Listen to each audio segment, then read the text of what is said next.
श्री कृष्णाय नमः।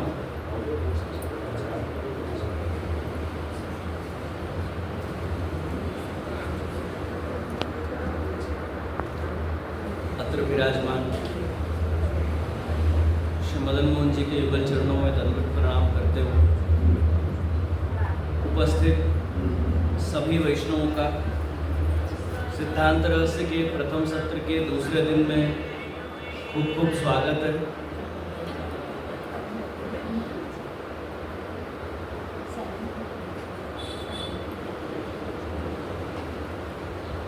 सिद्धांत रहस्य की पूर्व भूमिका की कल अपन ने चर्चा करी।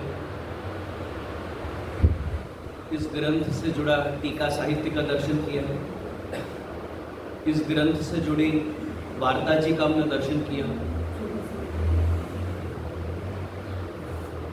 कल ये समझने का प्रयास किया कि श्री महाप्रभु जी ने इस ग्रंथ का नाम सिद्धांत रहस्य क्यों रखा, कौन सा सिद्धांत और कौन सा रहस्य। पुष्टि मार्ग के सिद्धांत का निरूपण करते हुए श्री महाप्रभु जी सिद्धांत मुक्तावली में आज्ञा करते हैं, कृष्ण सेवा सदा कार्य। अब यहाँ प्रश्न ये उत्पन्न होता है कि सिद्धांत तो महाप्रभु जी ने बता दिया कि कृष्ण की सेवा हमको सदा करनी चाहिए। सदा का अर्थ होता है निरंतर। फिर प्रश्न ये उत्पन्न हुआ कि भाई निरंतर सेवा कैसे करें। लौकिक देह है, लौकिक कार्य है, लौकिक धर्मों का भी पालन करना है, अमुक को वैदिक धर्मों का भी पालन करना है और सेवा धर्म का भी पालन करना है। इन तीनों का तालमेल कैसे बैठाएं, सदा सेवा कृष्ण की कैसे करें। तो इसका रहस्य श्री महाप्रभु जी ने इस ग्रंथ में स्पष्ट किया है कि कृष्ण की सेवा सदा कैसे करनी चाहिए। और इसी के साथ साथ श्री महाप्रभु जी ने ब्रह्म संबंध के स्वरूप को भी स्पष्ट किया है कि भाई जो ब्रह्म संबंध आप संस्कृत में ठाकुर जी के सन्मुख बोल गए, उसका स्वरूप क्या है, उसका अर्थ क्या है और उसका पालन किस हिसाब से करना चाहिए। ये जैसे जैसे हम ग्रंथ में आगे बढ़ेंगे वैसे वैसे हमको स्पष्ट होता जाएगा कि ब्रह्म संबंध का भी स्वरूप क्या है। तो ग्रंथ का आरंभ करते हुए श्री महाप्रभु जी लिखते हैं कि श्रावण श्यामले पक्षे एकादश्या महानिशि साक्षात भगवता प्रोक्तम तद अक्षरशः उच्यते। तो प्रश्न उत्पन्न हुआ, ठाकुर जी श्रावण महीने में ही क्यों पधारे। फिर प्रश्न उत्पन्न हुआ कि ठाकुर जी शुक्ल पक्ष में ही क्यों पधारे। फिर हमने ये समझने का प्रयास किया कि ठाकुर जी एकादशी को ही क्यों पधारे। फिर प्रश्न आया कि ठाकुर जी मध्यरात को ही क्यों पधारे। इन सब प्रश्नों के उत्तर देखने के बाद श्री महाप्रभु जी आज्ञा करते कि साक्षात भगवता प्रोक्तम तदक्षरशः उच्यते। श्रावण सुद एकादशी की मध्यरात में पधार कर जो श्रीनाथ जी ने साक्षात पधार कर जो महाप्रभु जी से कहा, उसको महाप्रभु जी अक्षरशः इस ग्रंथ में प्रकट करेंगे।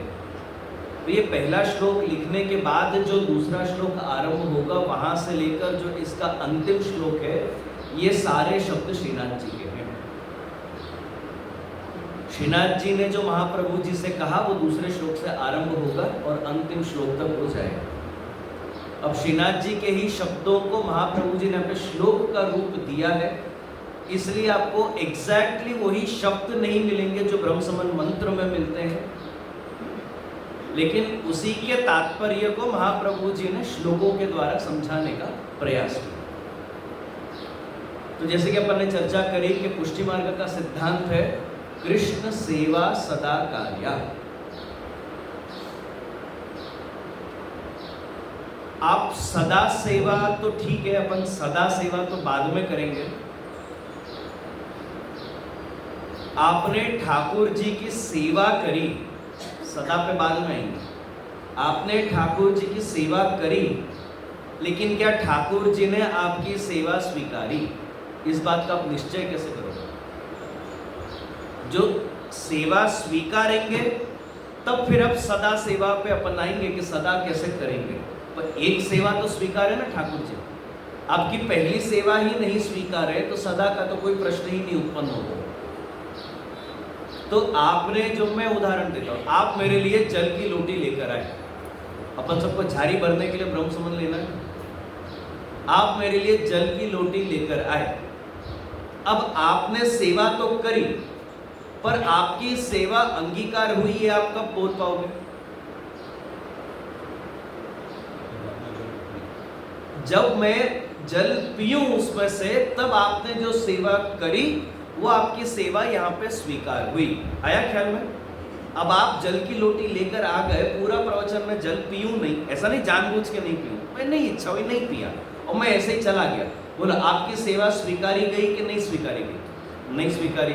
अब सदा सेवा का तो फिर सवाल ही नहीं उठेगा। पहली सेवा ही जो नहीं स्वीकारी गई तो सदा सेवा का तो कोई प्रश्न ही नहीं उत्पन्न होता। तो आपने आज जो ठाकुर जी की सेवा करी, पहली ही सेवा करी, कोई भी सेवा हो, वो ठाकुर जी ने स्वीकारी कि नहीं स्वीकारी, इस बात का निश्चय कैसे करोगे?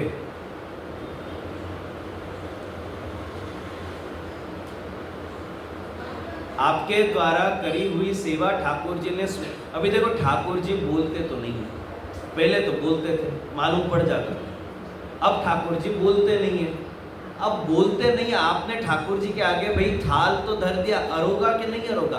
बोलो कम हुआ उसमें से? एक दाना भी कम होता है? नहीं। अब झारी जी भरो, एक बूंद भी कम होता है, ढोल दो तो बात अलग है। बाकी झारी जी धरी, वो उतनी भरी की भरी सी है। बोलो ठाकुर जी ने ना जल अरोगा ना भोग अरोगा, फिर आपकी सेवा स्वीकारी कि नहीं स्वीकारी? और कितने साल हो गए ठाकुर? अभी आप मिश्री धर रहे हो, चलो मिश्री की एक कणी भी कम हुई,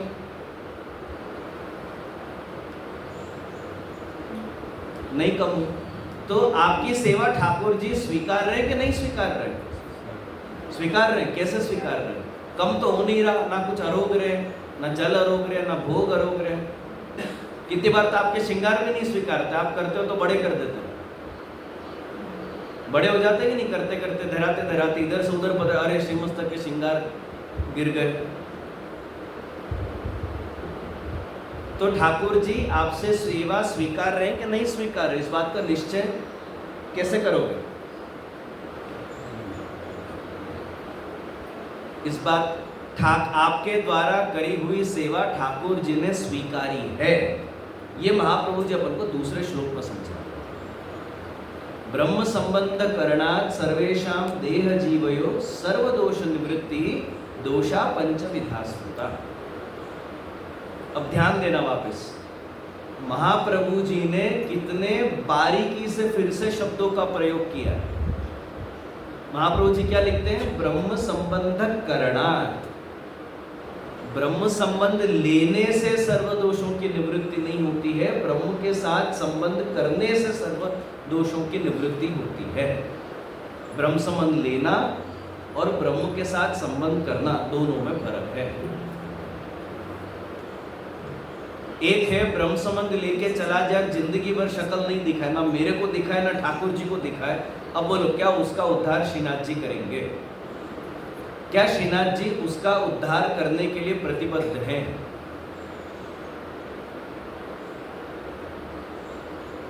ब्रह्म संबंध तो लिया है, इसमें कोई डाउट नहीं है, पर लेके तो ऐसा गायब हुआ वो जीव कि फिर ना कभी ठाकुर जी को दिखा ना कभी गुरु को दिखा। तो क्या ऐसे जीव का कल्याण पुष्टि मार्ग के द्वारा होगा कि नहीं होगा?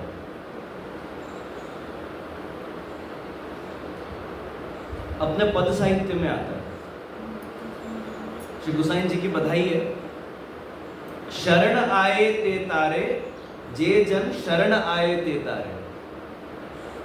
अभी देखना यहाँ पे भी कीर्तनकार कितनी सुंदरता से लिख रहे हैं, सबको तारे नहीं, सबको गोसाई जी किसको तारते हैं? जो जीव उनकी शरण में आते हैं उन्हीं का उद्धार पुष्टि मार्ग में है। तो ऐसे ही ब्रह्म संबंध लेने के बाद जो जीव श्री महाप्रभु जी, श्री गोसाई जी अथवा ठाकुर जी के शरण में जाते हैं उन्हीं का उद्धार करेंगे। खाली ब्रह्म संबंध ले लेना आपके उद्धार की गारंटी नहीं है। अपन है ना ब्रह्म संबंध को पासपोर्ट के जैसा बना के रख लिया, विदेश जाए नहीं जाए पासपोर्ट बना के रखो, सेवा करे नहीं करे एक बार का ब्रह्म संबंध लेके रखो।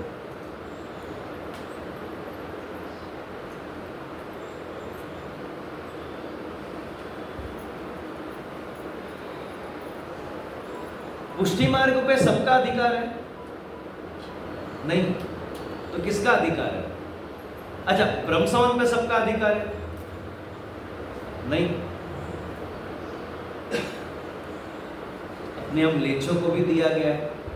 मेरे ख्याल से तो 252 में प्रसंग भी है, गोसाई जी ने कबूतर को भी ब्रह्म संबंध दिया है। अगर अपन जो ये मानते हैं कि पुष्टि मार्ग जगत के उद्धार के लिए है अथवा सबके उद्धार के लिए है, तो इससे ज्यादा गलत कोई दूसरी मान्यता नहीं है। ध्यान से समझना, पुष्टि मार्ग पे कोई भी चल सकता है अथवा तो पुष्टि मार्ग में कोई भी आ सकता है, लेकिन हर किसी को पुष्टि मार्ग का अधिकार नहीं है। एंट्री कोई भी ले सकता है, ऐसा कोई रिस्ट्रिक्शन नहीं है कि यहाँ पुष्टि मार्ग में एंट्री कौन ले सकता है कौन नहीं ले सकता है, ऐसा कुछ नहीं, कोई भी ले सकता है। पर पुष्टि मार्ग निभेगा किससे? पुष्टि मार्ग पाल कौन पाएगा? तो जिनके ऊपर ठाकुर जी की कृपा है वो पुष्टि मार्ग का पालन कर पाएंगे। एंट्री लेना बड़ी बात नहीं है, एंट्री तो आप ले ही लोगे, एंट्री लेके उसको निभाना सबसे बड़ी बात है।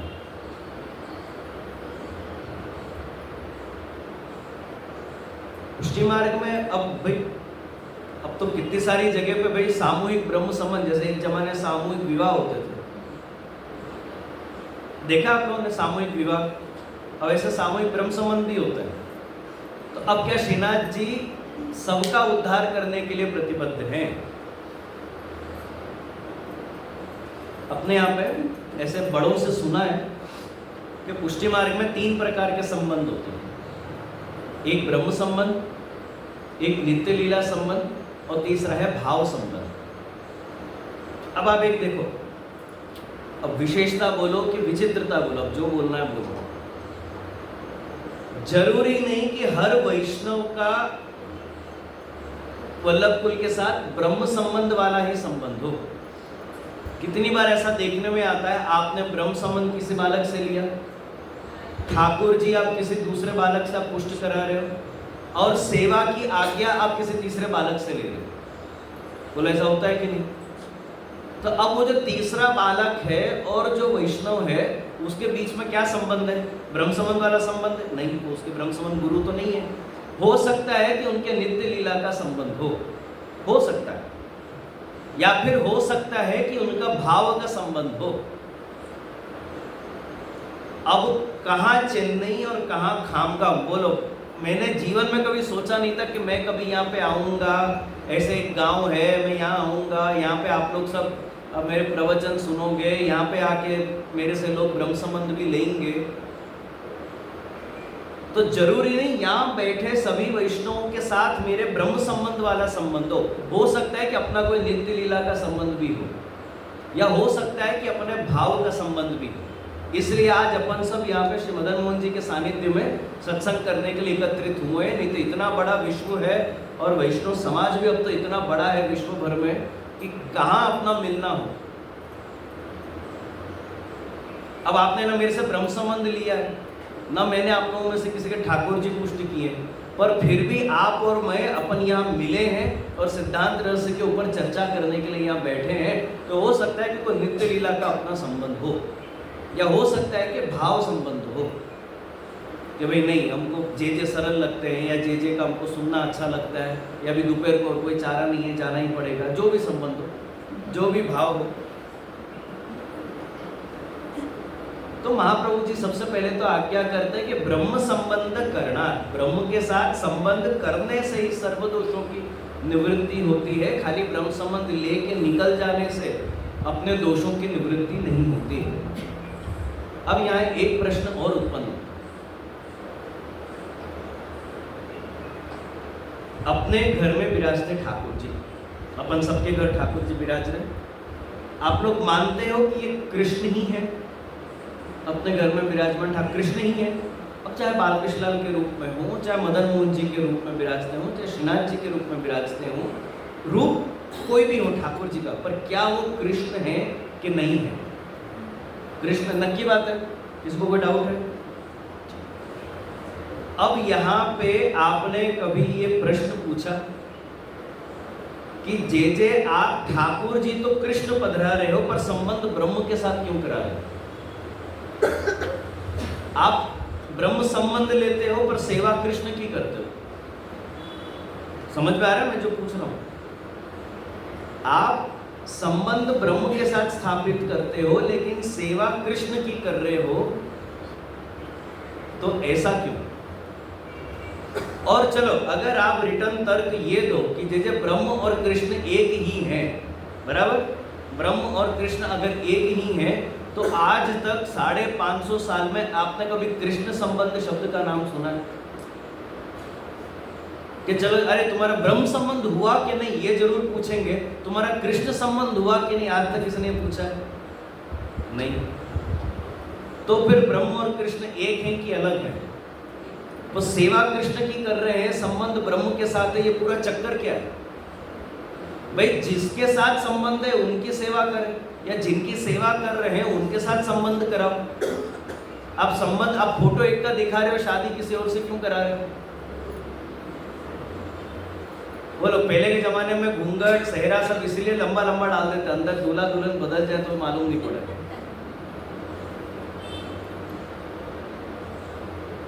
सेवा अगर अपन कृष्ण की करते हैं तो संबंध कृष्ण के साथ स्थापित क्यों नहीं किए? और जो अगर ब्रह्म के साथ संबंध है तो फिर ब्रह्म की सेवा करनी चाहिए हमको, कृष्ण की सेवा क्यों कर रहे? तो बोलो यहाँ पे चक्कर क्या है? ब्रह्म संबंध और कृष्ण संबंध ये एक है कि अलग है? सब भर पेट भोजन करके आए हो कि नहीं? कि भर पेट भोजन करने के कारण सुस्ती चढ़ रही है? टाइम भी एक तो ऐसा है 3:30-4 बजे, 1 घंटा किसी को नींद लेने को भी टाइम नहीं मिलता। सब ऐसे सुस्त लग रहे हैं यहाँ पे, और उसमें भी इतना ये हैवी टॉपिक। सिद्धांत मुक्तावली इससे ज़्यादा हैवी है, पुष्टि प्रवाह मर्यादा इससे ज़्यादा हैवी है, इसलिए मैं सीधा 5वें पे जंप कर गया। बालबोध उससे भी ज़्यादा हैवी है, उसका तो पुष्टि मार्ग से कनेक्शन नहीं है, धर्म अर्थ काम मोक्ष की चर्चा है उसमें। तो बताओ, ब्रह्म संबंध और कृष्ण संबंध ये एक है कि अलग है? आपका संबंध किसके साथ हो रहा है और आप सेवा किसकी कर रहे हो? हम ब्रह्म की सेवा कर रहे हैं कि कृष्ण की सेवा कर रहे हैं? अब संबंध ब्रह्म के साथ हो रहा है कि कृष्ण के साथ हो रहा है? दोनों एक हैं कि अलग हैं? एक है। कैसे? फिर कृष्ण संबंध शब्द का प्रयोग क्यों नहीं होता अपने यहाँ? अरे चलो तुम्हारा कृष्ण संबंध कराए, कल व्रत करके आओ। तो दोनों में फर्क क्या है? जो फर्क होता नहीं तो ब्रह्म संबंध की जगह कृष्ण संबंध शब्द का भी अपन प्रयोग कर सकते थे, पर आज तक किसी ने किया नहीं। 550 साल में आज तक किसी ने नहीं किया। तो दोनों में अंतर क्या है? श्री हरिराय जी अपनी टीका में समझाते हैं कि ब्रह्म संबंध साधन अवस्था का संबंध है, कृष्ण संबंध फल अवस्था का संबंध है। ब्रह्म संबंध साधन अवस्था में, आज आप और मैं अपन साधन अवस्था में हैं, अभी अपन फल अवस्था में नहीं पहुंचे।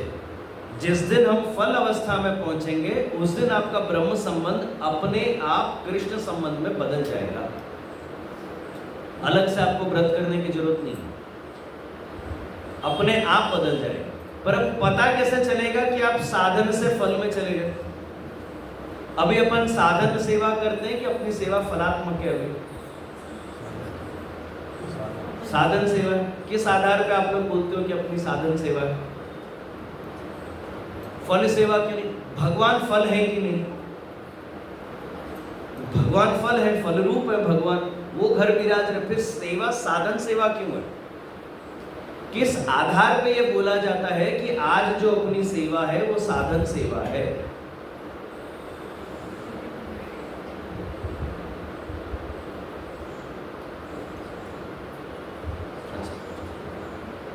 अपन प्रेम पूर्वक सेवा करते हैं कि प्रेमवत आचरण करने का प्रयास करते हैं सेवा में? आज आप सेवा प्रेम पूर्वक करते हो कि खाली प्रेमवत आचरण करने का अपन प्रयास करते हैं? ठाकुर जी से अपन को प्रेम है कि प्रेम प्रकट करने का अपन प्रयास कर रहे हैं? ईमानदारी से बोल दो, प्रयास ही कर रहे हैं ना। प्रेम है कि नहीं है? नहीं है, प्रेम नहीं है ठाकुर जी से, है कहाँ है? फिर आप बोले ना प्रयास कर रहे हैं। चलो ठीक है, अगर ठाकुर जी से प्रेम है तो आप लोग ये समझाओ कि प्रेम यानी क्या? प्रेम यानी क्या? अपन ने प्रेम शब्द को लौकिक के साथ जोड़ के इतना सस्ता और इतना हल्का कर दिया है। प्रेम यानी क्या? प्रेम की व्याख्या आप लोगों ने जीवन में अपने को प्रेम किया नहीं किया? कि जिससे माँ बाप ने शादी करवा दी तो वो निभा रहे, और जिस व्यक्ति ने लौकिक में नहीं किया हो, अलौकिक में कोई हालत में प्रेम उत्पन्न नहीं होगा। लौकिक में ही अगर जो कोई प्रेम नहीं कर सकता, अलौकिक में तो सवाल ही नहीं उठेगा। प्रेम का स्वरूप क्या है? प्रेम यानी क्या? आप बोलते हो ना हम तो भाई प्रेम पूर्वक ठाकुर जी की सेवा करते, तो प्रेम यानी क्या? नहीं,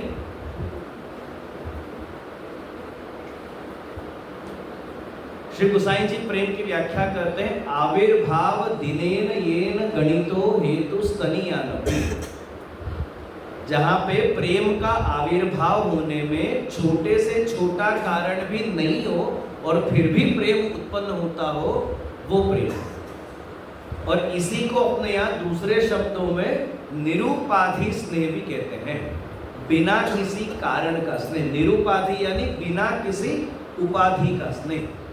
संस्कृत में 3 शब्द है, आदि, व्याधि, उपाधि। आदि देह संबंधी कारण, व्याधि मन संबंधी कारण, और उपाधि यानी जहां पे देह या मन दोनों में से कोई भी कारण या दोनों कारण विद्यमान हो, वो उपाधि। तो निरुपाधि यानी जहां पे ना देह संबंधी कारण है ना मन संबंधी कारण है, फिर भी स्नेह है, वो निरुपाधि स्नेह। चलो अब यहाँ लेडीज ज्यादा है तो मैं लेडीज से पूछता हूँ, जेंट्स कम है। आप सब लेडीजों को अपना अपना पति प्रिय है कि नहीं है कि नहीं है? पहले था अब नहीं है। आप सबको अपना पति प्रिय है कि नहीं है? अच्छा चलो पति छोड़ दो, आप सबको अपने बच्चे प्रिय हैं कि नहीं है? उपनिषद लिखता है, नवारे पत्यु कामाय पति प्रियो भवति, आत्मनस्तु कामाय पति प्रियो भवति। नवारे पुत्र कामाय पुत्र प्रियो भवति, आत्मनस्तु कामाय पुत्र प्रियो भवति। नवारे सर्वं कामाय सर्वं प्रियो भवति, आत्मनस्तु कामाय सर्वं प्रियो भवति। एक स्त्री को अपने पति से सिर्फ इसलिए स्नेह है क्योंकि वो उसका पति है। या पुत्र ले लो, बच्चे ले लो, कोई बात नहीं। आपको अपने बच्चे इसलिए प्रिय हैं क्योंकि वो आपके बच्चे हैं। बच्चों के लिए बच्चे प्रिय नहीं, आपके बच्चे हैं इसलिए आपको प्रिय है। सेम लक्षण जो आपके बच्चों में है वो अगर पड़ोसी के बच्चों में होते तो वो बच्चे आपको पसंद होते नहीं। अपना बच्चा कितना ही नालायक क्यों ना हो, प्रिय है कि नहीं? अपनी आसक्ति छूटनी, बच्चे पलट के देखे नहीं देखे, एक गिलास पानी पूछे नहीं पूछे।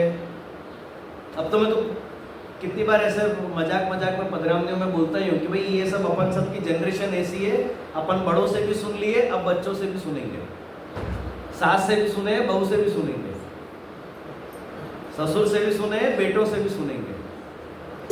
ये सब जनरेशन अपनी ऐसी है।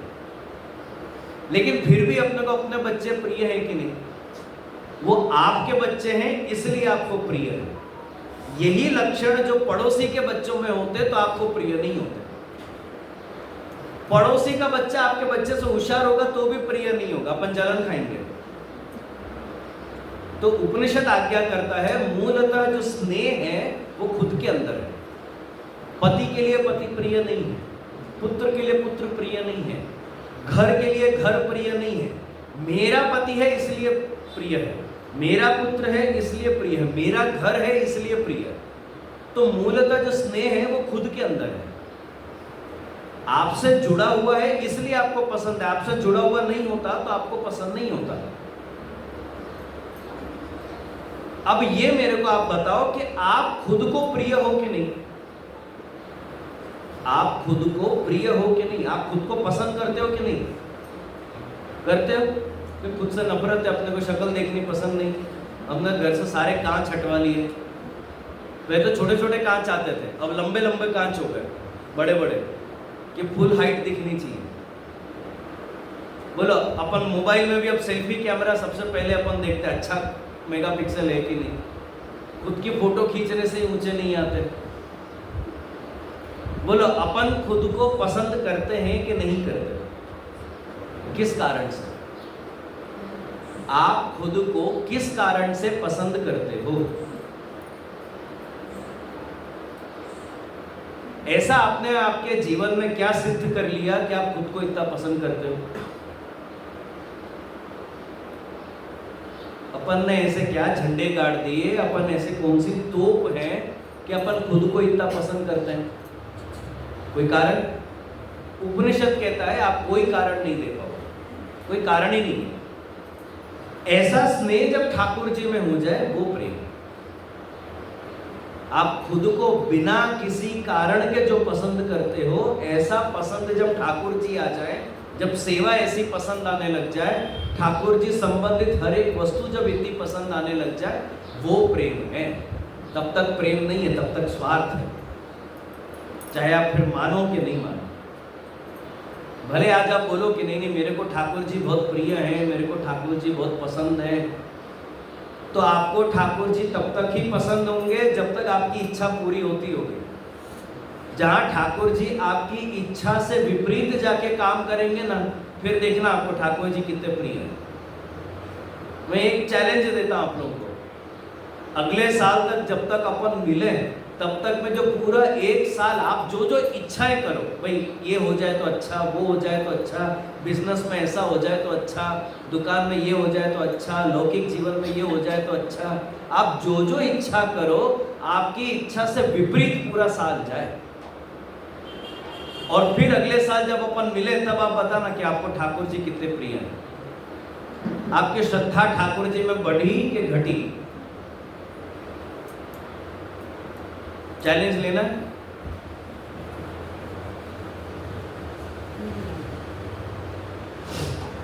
नारद जी प्रेम का स्वरूप बताते हुए लिखते हैं, गुण रहितम, कामना रहितम, प्रतिक्षण वर्धमानम, अविच्छिन्नम, सूक्ष्मतरम, अनुभव रूपम, प्रेम स्वरूपम।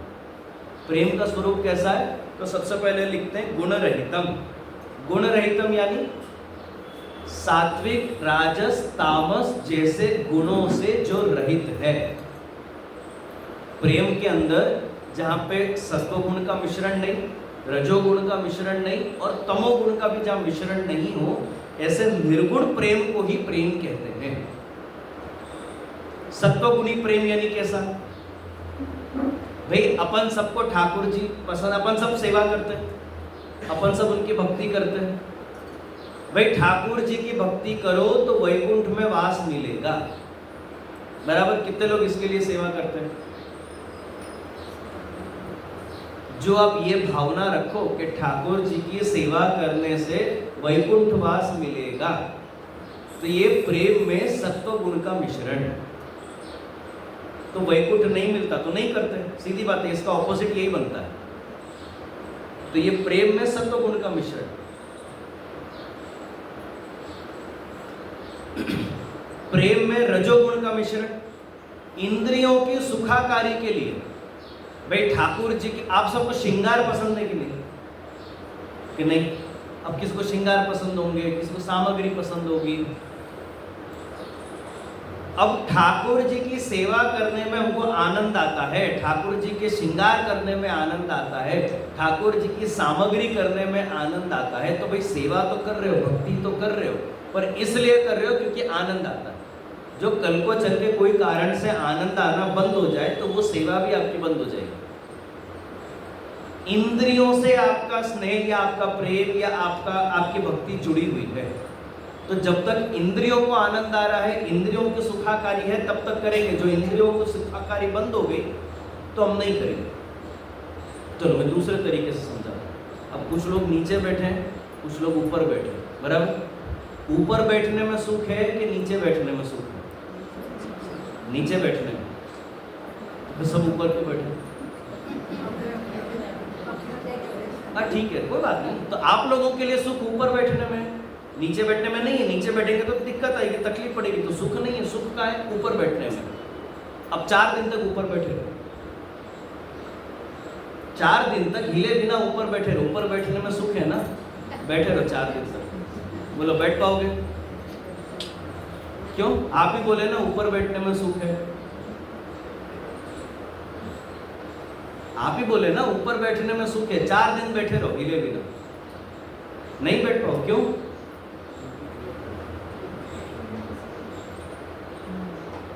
अगर ऊपर बैठने में सुख है तो ऊपर क्यों नहीं बैठ पा रहे? तो नीचे बैठने में सुख है, 4 दिन नीचे बैठे रहो। जहां सुख है वहां बैठो, कोई मना नहीं, पर जहां पे बैठो 4 दिन बैठे रहो, हिलो मत वहां से। तो सुख चला कहां जाता है? अपनी प्रवृत्ति ऐसी है कि जब तक इंद्रियों को सुख है तब तक अपने को सुख है। जहां इंद्रियों से सुख गया तो वहां अब वो चीज फिर पसंद नहीं आएगी। आप लगातार 2 घंटे बैठे रहो, जैसे 6 बजेंगे दर्शन उठेंगे तो हाश लगता है कि नहीं आपको कुर्सी से उठने पर? और जो नीचे बैठे हैं 2-2.5 घंटे से, वो जैसे दर्शन खुले और जैसे का प्रवचन पूरा खड़े हुए तो हाश लगता है कि नहीं?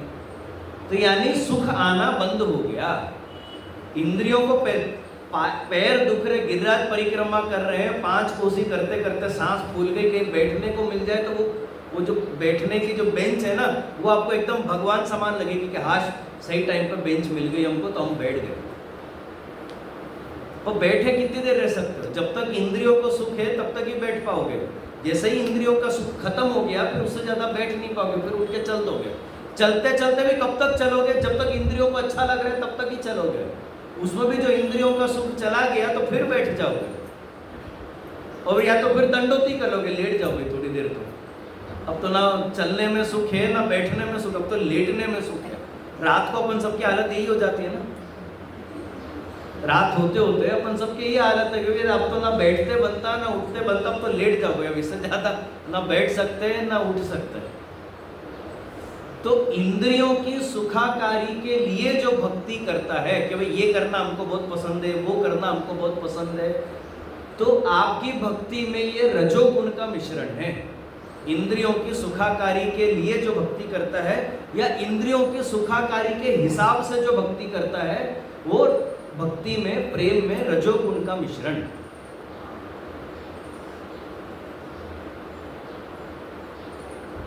अपन जो लड़का लड़की देखते हैं ना, पसंद करते हैं। आजकल क्यों शादियां बहुत टिकती नहीं है? पहले तो शादियां टिक जाती थी, ना जन्मपत्री मिलाते, ना शक्ल देखते, ना कुछ, बस सीधा अपने को सरप्राइज ही मिलता मंडप पे, कौन है अपना पति या कौन है अपनी पत्नी। और मंडप पे भी नहीं, वहाँ पे तो इतने लंबे लंबे घूंघट होते थे, और अब जेंट्स के जैसे लंबे वाला, हमारे यहाँ तो इसलिए खुला सेहरा है, ऐसा वो लंबा वाला सेहरा नहीं पहनता हमारा। बढ़िया ना, कम से कम हस्बैंड को सरप्राइज मिले तो मिले, पत्नी को तो सरप्राइज नहीं दे, उसको तो मंडप पे दिख जाता है पति कौन है। पर पहले की शादियां टिक जाती थी, अभी शादियां क्यों नहीं टिक रही? क्योंकि आप व्यक्ति को पसंद नहीं करते हो, आप खाली गुणों को देखते हो, और आपको जो कुछ पसंद, अरे इसकी आंखें बहुत अच्छी है, उसके बाल बहुत अच्छे हैं, इसकी शक्ल बहुत अच्छी है, इसका बैंक बैलेंस बहुत अच्छा है। गुजराती में एक ऐसा कहावत है, एक लड़का होता है, उसका दोस्तों का सर्कल होता है, उसकी सगाई हो जाती है, तो दोस्त लोग उससे पूछते हैं कि भाई तेरी जिससे सगाई हुई बता उसके बारे में, कौन है, क्या है, कैसी है। तो एक कविता के माध्यम से वो जवाब देता है, बोलता है, बाप पासे बंगलो हतो, गाड़ी हती, वाड़ी हती, एटले यारो मने पसंद ए लाड़ी हती। उसको लड़की क्यों पसंद आई? क्योंकि वो लड़की के पिता के पास बंगला है, गाड़ी है, वाड़ी है। इसलिए अब जो भगवान नहीं करे सगाई से शादी के बीच में उसका जो ससुर लुट जाए, लड़की का पिता जो लुट जाए, दिवालिया निकल जाए, अब उसको लड़की पसंद आएगी? तो लड़की पसंद नहीं थी, लड़की से प्रेम नहीं था, उसको तो लगा भाई बंगला मिलेगा, गाड़ी मिलेगी, वाड़ी मिलेगी, इसलिए लड़की पसंद थी। तो ये प्रेम में रजोगुण का मिश्रण, इंद्रियों की सुखाकारी। आजकल शादी नहीं टिकने का ये भी बहुत बड़ा कारण है। व्यक्तित्व ये सब नहीं देखते। हाँ, ये तो कितनी अभी सुंदर दिख रही है, ये अभी सुंदर दिख रहा है, इसका बैंक बैलेंस बहुत अच्छा है, हाइट पर्सनालिटी अच्छी है, या समाज में इसकी इज्जत अच्छी है तो इससे कर लो, अपनी भी इज्जत बन जाएगी। जो कल को ये सब चीजें हट जाएं कोई कारण से, फिर वो व्यक्ति पसंद नहीं आएगा। फिर तीसरे प्रकार का प्रेम है तमोगुणी प्रेम। प्रेम में तमोगुण का मिश्रण। अपन सेवा तो करते हैं, भक्ति तो करते हैं, भगवत नाम तो लेते हैं, लेकिन हे भगवान फलाने की दुकान बंद हो जाए, हे भगवान फलाने का दिवालिया निकल जाए, हे भगवान फलाने का बुरा हो जाए, इस भाव से जो भक्ति करता हो तो भक्ति तो उसने करी है, इसमें तो कोई डाउट नहीं है, भगवत नाम तो उसने लिया ही है। पर किस लिए लिया? सामने वाले को नुकसान पहुंचाने के लिए। अब ऐसी भक्ति कौन करते हैं? ऐसी भक्ति कौन करते हैं? असुर लोग ऐसे ही भक्ति करते हैं। उनको भगवत नाम लेते हैं, शिव जी का नाम लेते हैं, ब्रह्मा जी का नाम लेते हैं, और इतना नाम लेते हैं जितना एक भक्त ने अपने जीवन में नहीं लिया। असुर लोग भी भगवत नाम लेते हैं, ऐसी बात नहीं कि नहीं लेते, पर किस लिए लेते हैं? भक्तों को तकलीफ देने के लिए, दूसरों का नुकसान करने के लिए। तो जहां आप दूसरों का नुकसान करने के लिए आप भक्ति करो या भजन करो या सेवा करो, ये प्रेम में तमोगुण का मिश्रण। तो नारद जी भक्ति सूत्र में आज्ञा करते हैं कि प्रेम तो इन तीनों गुणों से रहित होता है। ठाकुर जी की सेवा करने के पीछे का कारण वैकुंठ नहीं होना चाहिए, ठाकुर जी की सेवा करने का कारण आपकी सुखाकारी नहीं, हमको अच्छा लगता है ये भी कारण नहीं होना चाहिए, और ठाकुर जी की सेवा के पीछे का कारण किसी का नुकसान भी नहीं होना चाहिए। मैंने कल बताया ना आपको, मंगलमुखी सदा सुखी। मंगला में कौन ज्यादा दर्शन करने जाते हैं? अरे ठाकुर जी के दर्शन करके दुकान का मंगल करेंगे तो उस दिन का धंधा बढ़िया चलेगा अपना। तो ये रजोगुणी प्रेम है। तो नारद जी कहते हैं प्रेम तो हमेशा निर्गुण होता है, ना सत्वगुण का मिश्रण, ना रजोगुण का मिश्रण, और ना ही तमोगुण का मिश्रण। तो गुण रहितम। फिर दूसरा है कामना रहितम, किसी भी प्रकार की कामना से रहित होना चाहिए। ठाकुर जी की सेवा क्यों करनी चाहिए? क्योंकि ठाकुर जी की सेवा करने से ठाकुर जी को सुख प्राप्त होगा, इसके अलावा कोई कामना नहीं। ठाकुर जी की सेवा में बिना किसी कामना के अपन को उनकी सेवा करनी चाहिए। इनफैक्ट ठाकुर जी की सेवा भगवत प्राप्ति के अतिरिक्त और कोई कामना नहीं होनी चाहिए, बस हमको उनकी सेवा मिलती रहे, इसके अलावा मेरी और कोई कामना नहीं है।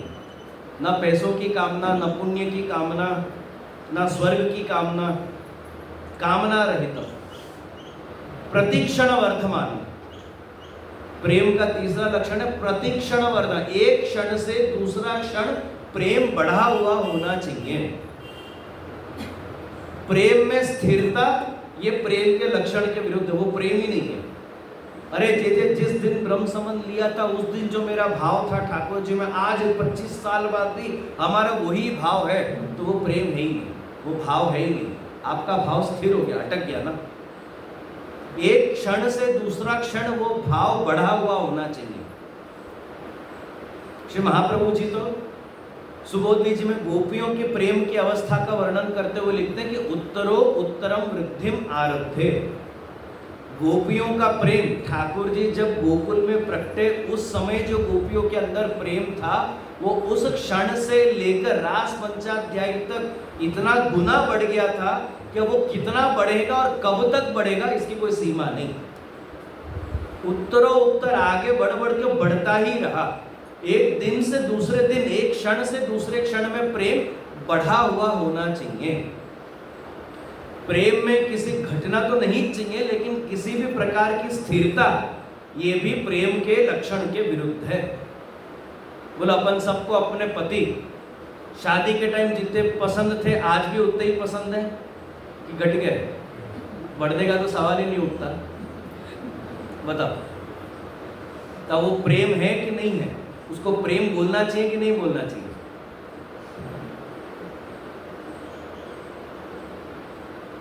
फिर आता है अविच्छिन्न।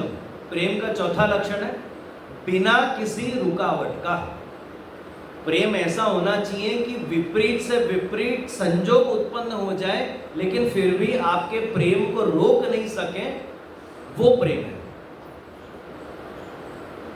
जैसे मैंने बोला कि भाई आपकी इच्छा के अनुसार ठाकुर जी आपकी इच्छाएं पूरी करते जाए तो अपने को बड़े पसंद है ठाकुर जी, लेकिन ठाकुर जी आपकी इच्छा से विरुद्ध जो कार्य करते जाए फिर कितने प्रिय लगेंगे। हे प्रभु इस साल कृपा करके अच्छा बिजनेस करना कि जिससे भाई बोलने के लिए और क्या बोलेंगे, हम आपकी सेवा अच्छे से कर सकें, ये तो बोलेंगे। अपन ने कितना रुपया ठाकुर जी के लिए विनियोग कर लिया और कितना खुद पे खर्च कर लिया, बोलो पूरे साल का हिसाब करो। बोले हे प्रभु आपकी सेवा अच्छे से हो, इसलिए आप है ना खूब अच्छे से बिजनेस करवाना, हमारा धंधा पानी वगैरह सब बढ़िया चले। बोलेंगे तो यही ठाकुर जी को, लेकिन सही में क्या अपन वो धन सेवा में विनियोग करते हैं? अपन खुद के ऊपर ही खर्च करते हैं, इसलिए ठाकुर जी उतना धंधा बढ़ने ही नहीं देते। प्रेम बिना किसी रुकावट का होना चाहिए। एक वैष्णव है, उनके मम्मी को कोई बहुत ऐसी बीमारी एक लग गई थी, तो उनने खूब ठाकुर जी को विनती करी, खूब जप पाठ किए, खूब प्रेम से उनने सेवा करी, खूब सामग्रियाँ अरोगाई, खूब लाड लड़ाए उनने ठाकुर जी को, जब तक उनके मम्मी का ट्रीटमेंट चल रहा था।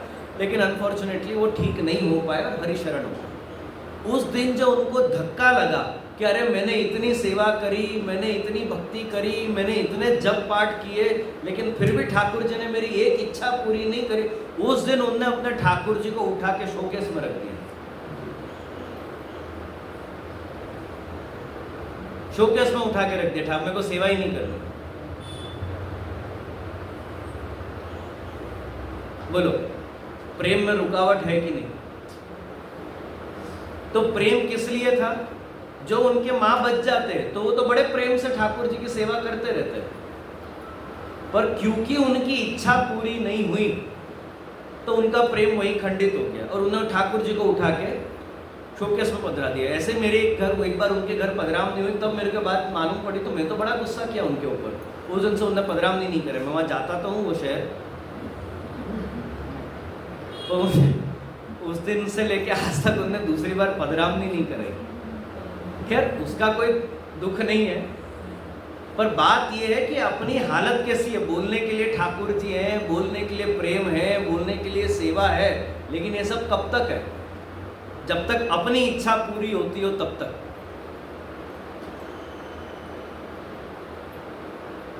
श्रीमद् भागवत के तृतीय स्कंद में कपिल देव जी अपनी माता जी को निर्गुणा भक्ति का लक्षण समझाते हुए आज्ञा करते हैं कि मद्गुण श्रुति मात्रेण मयि सर्व गुहाशये मनोगति रविच्छिन्ना यथा गंगा सुमबुदो।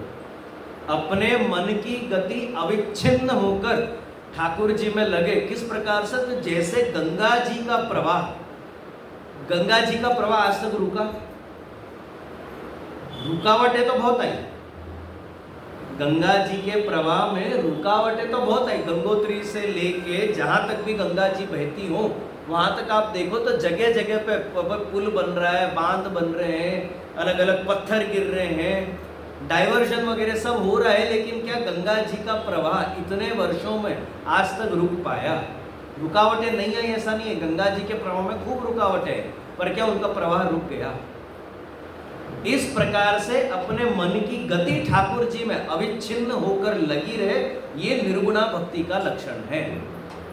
अब रास पंचाध्याय की कल्पना करो, ठाकुर जी ने वेणुनाद किया और गोपियां दौड़ गए। अब आज से लगभग 5000 साल पहले, मैं तो सारस्वत कल्प की तो छोड़ ही दो, आप श्वेतवराह कल्प की कल्पना कर लो। आज से 5000 साल पहले गोपियां ब्रज के अलग अलग क्षेत्र में से वृंदावन की तरफ या चंद्र सरोवर की तरफ दौड़ रहे हैं। आज तो फिर भी रोड पहले से ठीक है, तब ऐसा पक्की सड़कें थी। अच्छा, जंगल आज जितना है उससे ज्यादा होगा कि कम होगा? ज्यादा ही होगा, ज्यादा घना जंगल। यमुना जी का विस्तार भी ज्यादा ही होगा जितना आज है। यमुना जी इससे ज्यादा प्रवाह में बहते होंगे।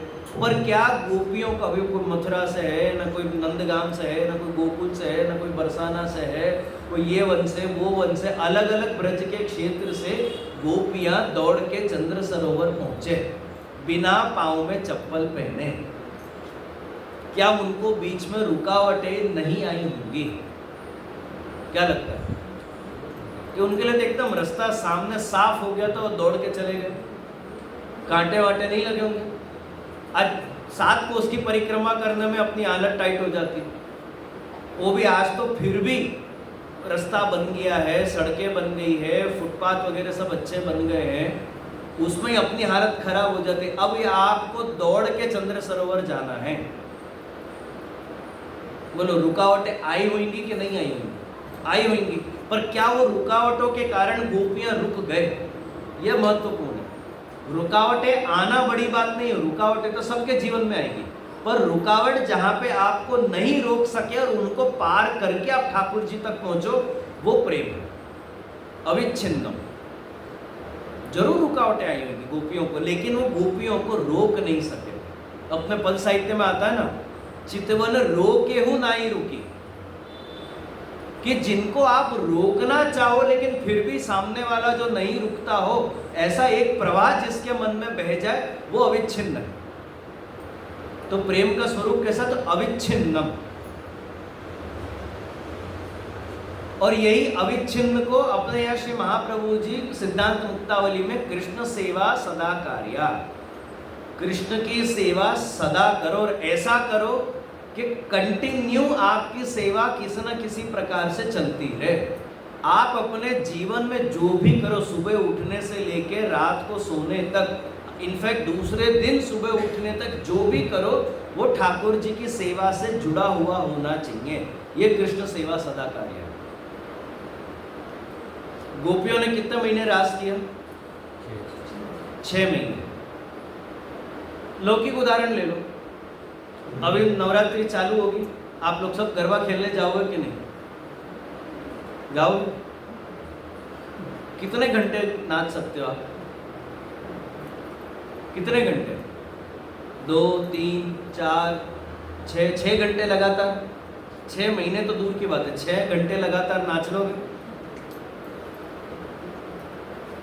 अब रास पंचाध्याय में गोपियां ने 6 महीनों के लिए रास किया। कहीं पे भी पढ़ने में आता है कि भाई शीतकाल का टाइम, गोपियों ने स्वेटर पहन के रास किया, या फिर स्वेटर पहनने के लिए गए, या शॉल मांगने के लिए गए, जे 2 मिनट में जरा जाके शॉल ले, ठंड बहुत है। या फिर अब ये सब औरतें हैं, 6 महीने किसको मासिक धर्म नहीं आया होगा? कहीं पढ़ने में आता है? अरे फलानी गोपी नाचते नाचते फिर चली गई, 3 दिन आई नहीं, 4 दिन आई नहीं, 5वें दिन वापस आई, ऐसा कोई वर्णन मिलता है? 6 महीने किसको सूतक पिंडों नहीं लगा? अविच्छिन्न होकर उन्होंने 6 महीने रास किया। ये अपने 6 घंटे करने की कैपेसिटी नहीं। और सब अपन सबकी इच्छा है ठाकुर जी कब रास मंडल में अपने को स्थान दें, कब हम ठाकुर जी के साथ रास करें। 6 घंटे रास नहीं हो रहा, 6 महीने आप कहाँ रास करोगे? अपनी कैपेसिटी बढ़ाओ, नवरात्रि के एक दिन 1 घंटा बढ़ाओ, 9 दिन तक पहुंचते पहुंचते 9 घंटे करो रास। ऐसा हर साल 1 घंटा बढ़ाओ अपना नाचने का, फिर जाके जब तक हाथ पैर चल रहे हैं तब तक 6 महीने में पहुंचेंगे अपन।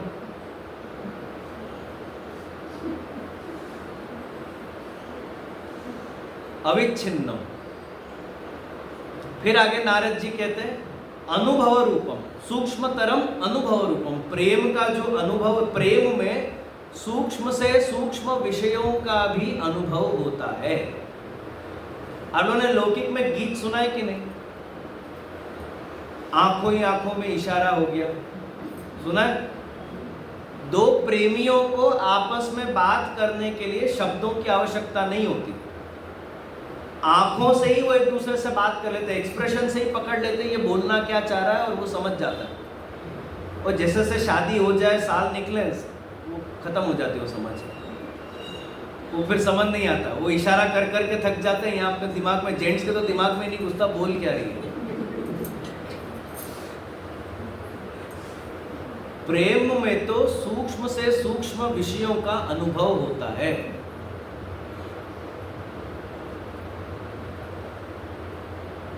अपन सब रोज ठाकुर जी के चरण स्पर्श करते हैं कि नहीं करते? करते हैं। श्री महाप्रभु जी कृष्णाश्रय में ठाकुर जी के लिए क्या लिखते हैं? पूर्णानंदो हरिस्तस्मात् कृष्ण एव गतिर्मम। ठाकुर जी कैसे हैं? पूर्णानंद हैं, आनंद से भरपूर हैं, आनंद से भरे हुए हैं। जिसके अंदर आनंद सिवाय और कोई तत्व नहीं हो, ऐसे ठाकुर जी हैं। अब वो आनंद आपके घर में विराजमान है, वो आनंद को रोज आप स्पर्श कर रहे हो। बोला आपको आनंद होता है? आनंद को स्पर्श करने में आपको एक आनंद, एक रोमांच का अनुभव होता है? बिल्कुल नहीं। अपने तो बहुत सारे संस्पर्श करके निकल गया पर। मैं तो एक जगह पे देखा है, एक वैष्णव के यहाँ पे 2-3 और वैष्णव के ठाकुर जी विराजमान थे, तो 5-6 स्वरूप हो गए थे सिंहासन में, 5-6 स्वरूप विराज रहे थे। अब मैं चंस्पर्श करते देखा है। बाकी वाली चंस्पर्श कैसे कर रहे हैं? मतलब चंस्पर्श कर रहे हो, पियानो बजा रहे हो, पीछे चित्र जी हैं, आगे बालकृष्ण जी हैं, यूं हो गए चंस्पर्श। यानी सबको स्पर्श कर लिया हमने, खत्म हो गया, लगा लिया, चले गए। भाई कौन अपने घर विराज रहे हैं, उनके चरणारविंद को अपन स्पर्श कर रहे हैं, एक अपने रोंगटे खड़े हो जाने चाहिए। साक्षात आनंद को स्पर्श कर, अपन के बुद्धि में वो विषय ही नहीं है कि आनंद है। तो इसलिए तो वैष्णव होता ना कि जे मैं ठाकुर जी का चित्र घिस गया है, मैं दूसरा चित्र आगे पधरा दूं तो चलेगा क्या? अब भगवान घिसते हैं कि कागज घिस जाता है? बोलो, कागज घिसता है, भगवान नहीं घिसते। जो साक्षात ठाकुर जी की भावना होती तो आपके मन में ये प्रश्न ही उत्पन्न नहीं, भले घिस गए होंगे, भले ठाकुर जी घिस गए होंगे, पर आपके मन में ये प्रश्न उत्पन्न नहीं होता कि जैसे मैं दूसरा चित्र पधरा लूं क्या आगे। अपन ने उनको मूर्ति या कागज ही समझा है। मैं तो एक जगह पे गया था, वहां पे अब उनके रूम में जब गए, उन्हें आरोग्य करने के लिए उन्होंने व्यवस्था रखी थी, तो रूम में गए तो टेबल पे एक पत्थर था, तो ऐसे ही नजर पड़ गई। मैंने क्या देखते, वो शालिग्राम जी थे, पेपर वेट जैसे यूज कर रहे थे, कागज को दबा के रखने के लिए पेपर वेट जैसे यूज कर रहे थे। मतलब तो शालिग्राम जी जैसे लग रहे, उनको पता ही नहीं था वो शालिग्राम जी है, उनको तो लगा तो पत्थर होगा कहीं। जैसे हमारे घर में तो बहुत बरसों से रखा हुआ है। मतलब बरसों से आपके शालिग्राम जी की सेवा हो रही होगी, इसलिए शालिग्राम जी आपके घर विराज रहे हैं। फिर उसके बाद से उन्होंने उनको सेवा में पधराना शुरू किया, वो पेपर वेट जैसे यूज कर रहे हैं। एक और जगह पे एक वैष्णव हमारे साथ यात्रा में आ रहे थे, एयरपोर्ट पे थे हम लोग, सब अपना अपना सामान चेकिंग कर रहे थे, तो एक वैष्णव का थोड़ा एक्सेस बैगेज आया। अब एक्सेस बैगेज आया तब उनने क्या किया, थोड़ा सा सामान पेटी में से निकाला, अपने हाथ में रखा, हाथ में अपन 7 किलो ले जा सकते हैं। उन्होंने वो थोड़ा एक्स्ट्रा सामान अपने हाथ में रखा, हाथ में जो झांपी जी थी वो वापस पधरा दी। घर वालों को फोन करके बुला के, अरे मेरा एक्स्ट्रा बैगेज हो गया, तो एक काम कर ठाकुर जी लेके जाओ। तो ठाकुर जी क्या बन के रहेगा अपने लिए? सामान है, लगेज बन के रहेगा ठाकुर जी। भले आप ठाकुर जी बोलो ना, अपनी भावना बताओ, सब बात ठीक है, लेकिन अल्टीमेटली ऐसी परिस्थिति आई, परीक्षा की घड़ी आई, तो ठाकुर जी आपके लिए खाली या तो पेपर वेट बन के रह गए या तो आपके लिए सामान बन के रह गए। ये अपनी हालत है, ये अपनी सेवा है, ये अपना भाव है। तो ये जो अपना भाव होगा, तो कहाँ से आपको ठाकुर जी अनुभव कराना भी चाहते होंगे ना, आपको अनुभव ही नहीं होगा। ठाकुर जी आज की तारीख में वेणुनाद करते हैं कि नहीं करते? अगर जो आप सबके यहाँ ठाड़े स्वरूप विराजते हो, श्रीनाथ जी, मदन मोहन जी जैसे स्वरूप विराजते हो तो श्रृंगार में वेणु जी धराई जाती है। तो ठाकुर जी आज भी वेणुनाद करते हैं। सुनाई दिया? बाजार में क्या बैंड बज रहा है वही सुनाई देता है। वरघोड़ा निकलता तो तुरंत श्रृंगार करते करते अपने कान खड़े हो जाए, किसकी शादी है, किसका वरघोड़ा निकल रहा है, देख तो जरा। ये सब लोक की एक एक वस्तु, एक एक विषय अपन को सुनाई देंगे, ठाकुर जी का वेणुनाद नहीं सुनाई देगा। ठाकुर जी आज भी वेणुनाद करते हैं, पर अपने को अनुभव ही नहीं है। लौकिक से अपन ऊंचे उठे, ठाकुर जी पे थोड़ा ध्यान दें, ठाकुर जी के स्वरूप का महात्म्य समझें, तो अपने को ध्यान में आएगा ठाकुर जी वेणुनाद कर रहे हैं। ठाकुर जी आज भी वेणुनाद करते हैं, उनको स्पर्श करके कोई आनंद का अनुभव नहीं हो रहा, वेणुनाद का श्रवण नहीं हो रहा, वह क्रियावत करे जा रहे हैं। महाप्रभु जी ने माथे पधरा दिए, अपनी सास ने, अपने पूर्वजों ने माथे पधरा दिए, वो वही सेवा करे जा रहे हैं। जगा रहे, भोग कर रहे, पोढ़ा रहे, जगा रहे, भोग कर रहे, पोढ़ा रहे। उससे ज्यादा कोई महात्म्य नहीं। ऐसे सेवा नहीं होती। और ऐसी सेवा करोगे भी, 100 वर्ष की आप ऐसी सेवा कर लो और ऐसे 100 जन्म आप ले लो, आपका कोई भाव वृद्धि होगी नहीं। यहां से कोई गोलोक पहुंचने वाले नहीं है। आपका बिल्कुल भी उद्धार नहीं होगा जो आप इस प्रकार से ठाकुर जी की सेवा करोगे। प्रेम में तो सूक्ष्म विषयों का अनुभव होता है। आज कितनी बार अपन अपने जीवन में ठाकुर जी की कृपा और ठाकुर जी की अकृपा का अनुभव करते हैं।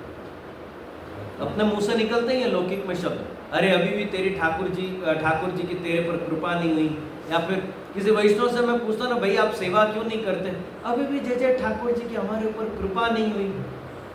मैं बोला अगर कृपा नहीं हुई होती ना तो गले में ये 2 कंठी नहीं होती। गांव के हर व्यक्ति के गले में ये कंठी है नहीं। जिसके ऊपर ठाकुर जी की कृपा है उसी के गले में ये 2 कंठी है। ठाकुर जी ने कृपा करके आपको 2 कंठी दी है। मैं तो इनफैक्ट एक कदम आगे बढ़ के मैं तो वैष्णव को बोलता हूं कि आज अपने पे जो ठाकुर जी ने कृपा करी है, ऐसी कृपा ठाकुर जी ने ना नंद यशोदा पे करी और ना देवकी वसुदेव पे करी। बोलो, उनकी सेवा और अपनी सेवा में कहां अंतर आता है? जो कृपा ठाकुर जी ने आज आधुनिक जीवों पे करी है, वैसी कृपा ठाकुर जी ने तो नंद यशोदा पर भी नहीं करी। कौन सी कृपा करी अपने पे? कौन सी कृपा है?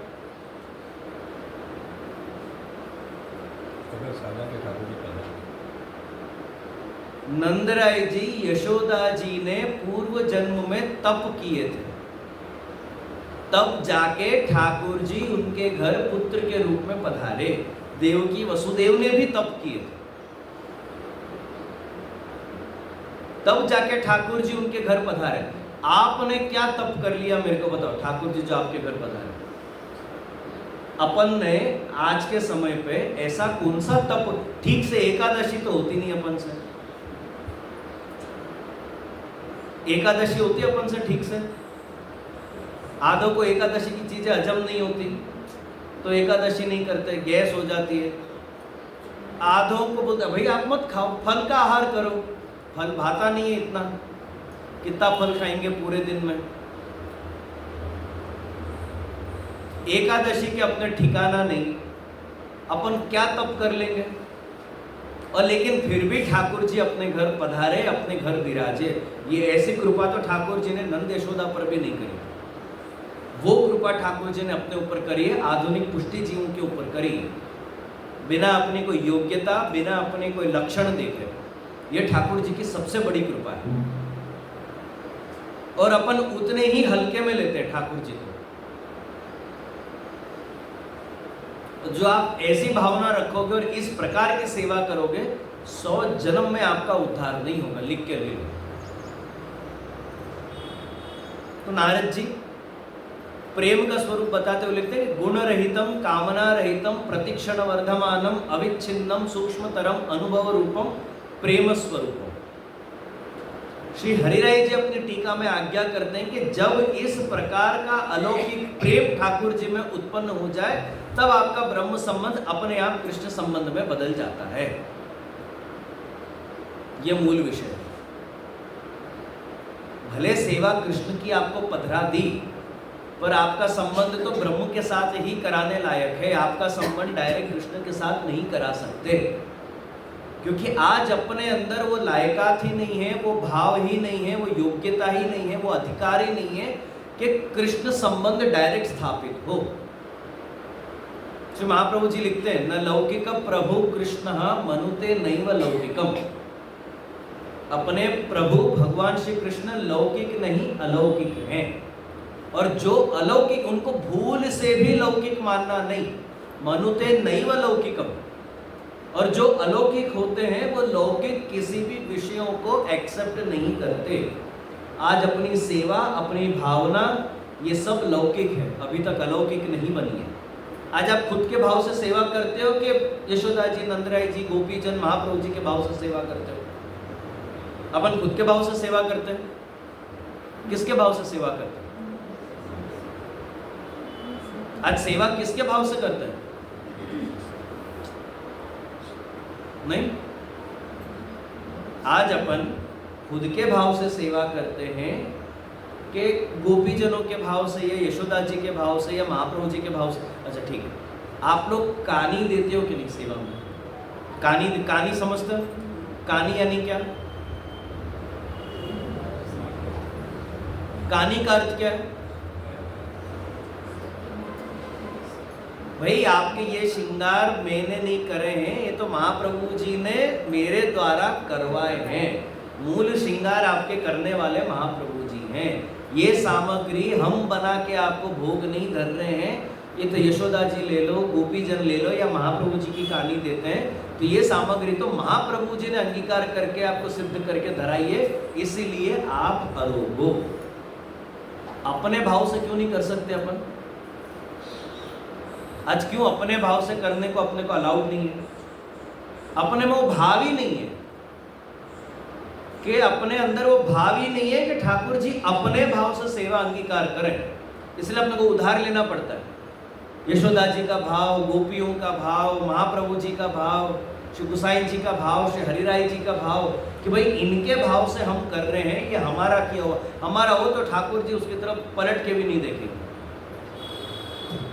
ये तो महाप्रभु जी, गोपीनाथ जी, गुसाई जी, हरिराय जी जैसे आचार्य ठाकुर जी की सेवा करते हैं तो ठाकुर जी उसको स्वीकारते हैं। क्यों? क्योंकि अपन लौकिक से ऊपर ही नहीं उठते। मैं उसका उदाहरण देता हूं आपको। धारो कि आप सखड़ी भोग धरते हो ठाकुर जी को। अब एक प्रयोग करके देखना। आपके हस्बैंड को जो सामग्री सबसे ज्यादा भाती हो ठाकुर जी की, वो आप बनाओ, ठाकुर जी को भोग भी धराओ। उनकी थाली में मत परोसो, थाली में मत परोसो। अब आपके हस्बैंड को देखना, अरे वो सामग्री जो आपने नहीं रखी ना, अरे आप तो ठाकुर जी वो अरोगे थे ना, वो क्यों नहीं रखा? यानी जब आपने भोग धरा ठाकुर जी को, तभी से वो सामग्री आपके दिमाग में बैठ गई थी कि अरे आज ये सामग्री आई, आज तो मैं ये खाऊंगा। खुद के ऊपर भी कर लो ये विकल्प, ऐसा नहीं खाली आपके हस्बैंड ही ऐसा। जब आप सामग्री सिद्ध करके ठाकुर जी को भोग धराते हो, तभी से वो सामग्री अपने दिमाग में बैठ जाती है कि अरे आज तो आइटम बना है। आजकल ऐसे बोलते हैं ना बच्चे, अरे मम्मी क्या यही लौकी की सब्जी बनाते रहते हो, कुछ आइटम बनाओ। अरे पनीर बनाओ ठाकुर जी में, कोई दिक्कत नहीं है, पनीर बनाओ, पनीर बना के धरो और भोग धरने में सब साथ में हो, तभी से मुंह में पानी आ जाएगा कि अरे आज तो ये सामग्री। यानी ठाकुर जी के आरोगने से पहले ही अपन ने उसमें अपना भाव कर लिया कि आज मैं ये खाऊंगा, आज बढ़िया भोजन बना है। अभी तक तो ठाकुर जी नहीं अरोगे, ठाकुर जी ने अभी तक ढंग से दृष्टि ही नहीं करी कौन कौन सी सामग्री। ये अपनी सेवा है, ये अपना भाव है, ये अपने भावना है। इसलिए महाप्रभु जी बोलते हैं भाई तुम अपने भाव से सेवा मत करो, तुम अपने भाव से सेवा करने बैठे तो हो चुका कल्याण। फिर तो अपन सजावट के ही दर्शन करेंगे ना, ठाकुर जी के दर्शन थोड़ी करेंगे। फिर तो हीरा के मुकुट के ही दर्शन करेंगे हम, ठाकुर जी के नहीं करेंगे।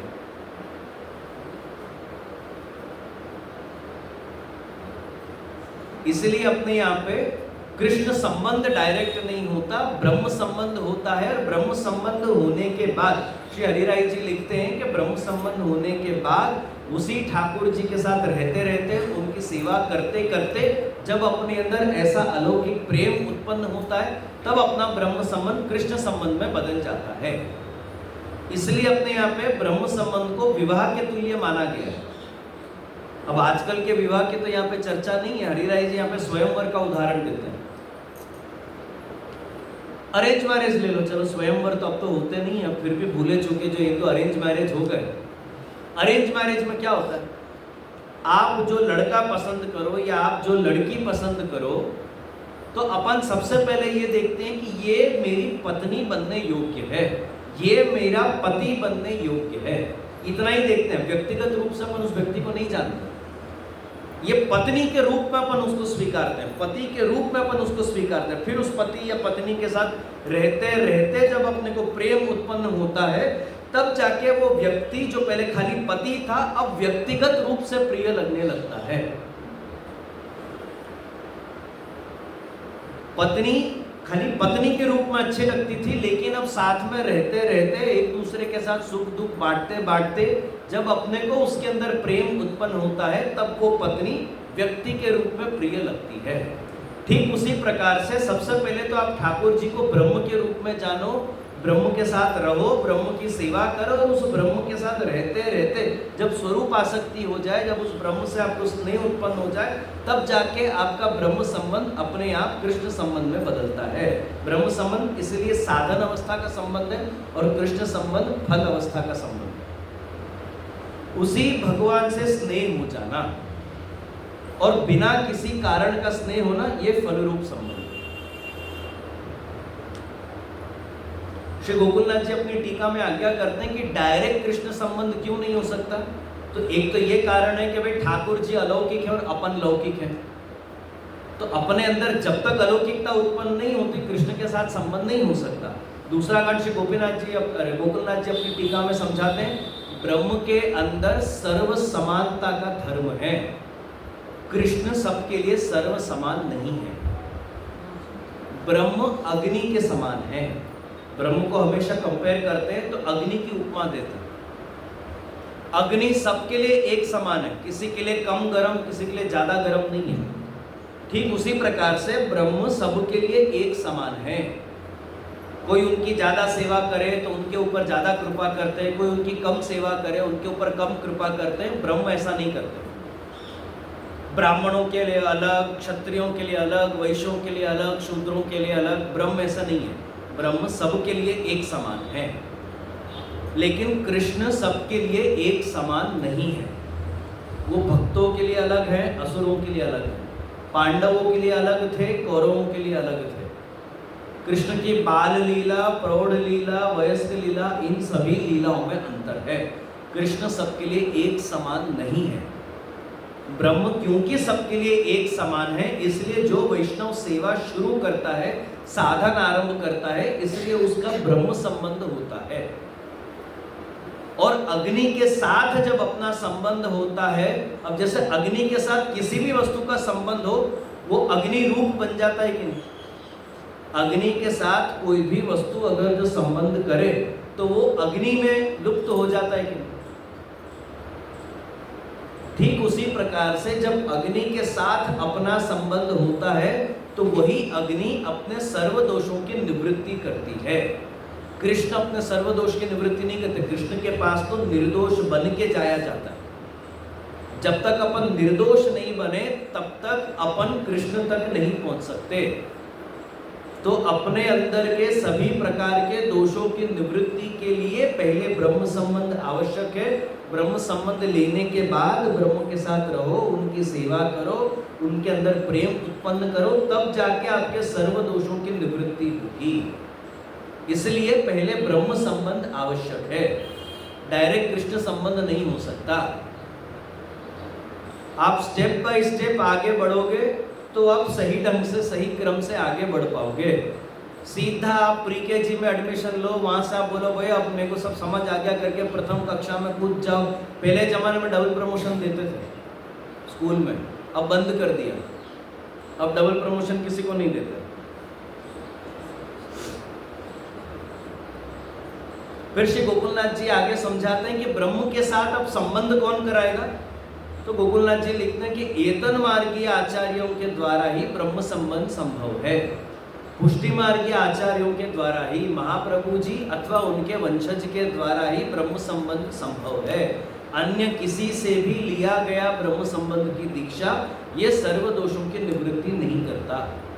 कोई परम भगवती आपको ब्रह्म संबंध दे दे नहीं चलता, कोई भगवती आपको ब्रह्म संबंध दे दे नहीं चलता। वल्लभ कुल के, और इनफैक्ट वल्लभ कुल के आचार्यों के लिए भी ये आज्ञा है कि अगर जो वल्लभ कुल का आचार्य महाप्रभु जी से अलग हटकर स्वतंत्र होकर खुद का भाव रखते हुए, खुद का गुरुत्व रखते हुए जो ब्रह्म संबंध देंगे तो भी नहीं चलता। महाप्रभु जी जो ब्रह्म संबंध दे तो ही सर्व दोषों की निवृत्ति संभव है, नहीं तो नहीं।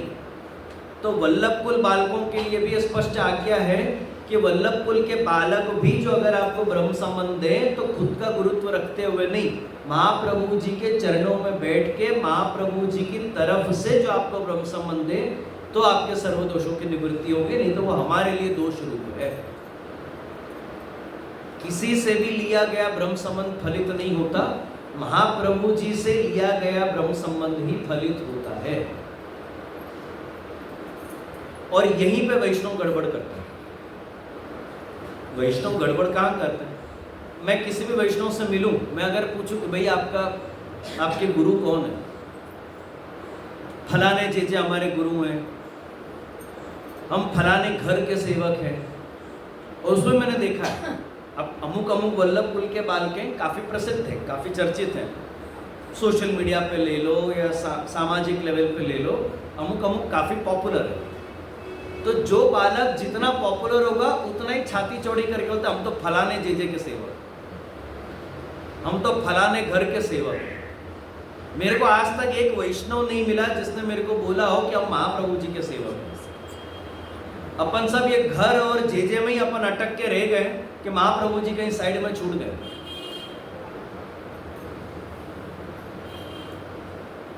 श्री पुरुषोत्तम जी सर्वनिर्णय प्रकरण के आवरण भंग में आज्ञा करते हैं कि जैसे जैसे कलयुग बलिष्ठ होगा वैसे वैसे गुरु के अंदर जो लक्षण होने चाहिए, जो अपने सुबोधनी जी में लक्षण प्राप्त होते हैं कि भाई कृष्ण सेवा परम वीक्ष दंभादि रहितम नरम श्री भागवत तत्वज्ञम भजे जिज्ञासुराधुरा, इसमें गुरु के और शिष्य के दोनों के लक्षण महाप्रभु जी ने बताए।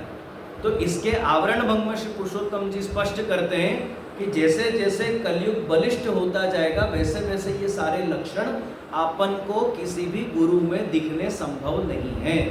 इनफैक्ट यहाँ पे पुरुषोत्तम जी खुद को भी गिन के बोलते हैं। तो हर एक वैष्णव को, हर एक पुष्टि जीव को ये समझना चाहिए कि अपन सबके गुरु तो श्री वल्लभाचार्य जी हैं, वो आपके हों चाहे मेरे हों, अपन सबके गुरु श्री महाप्रभु जी। और महाप्रभु जी से लिया गया ब्रह्म संबंध ही आपके दोषों की निवृत्ति करता है। व्यक्ति में आपके दोषों की निवृत्ति करने का सामर्थ्य नहीं है, आपके दोषों की निवृत्ति करने का सामर्थ्य केवल और केवल श्री वल्लभाचार्य जी में है। एक बार मैं एक जगह पे था, ऐसे ही प्रवचन थे मेरे, और प्रवचन होने के बाद अब जैसे सब वैष्णव लाइन से आके चंस्पर्श करते हैं, तो कितनी बार होता है कि भाई वैष्णव चंस्पर्श कर रहे होते हैं और हम लोग से कोई वैष्णव आके कोई बातचीत करते हैं तो हम लोग बातचीत में रहते हैं।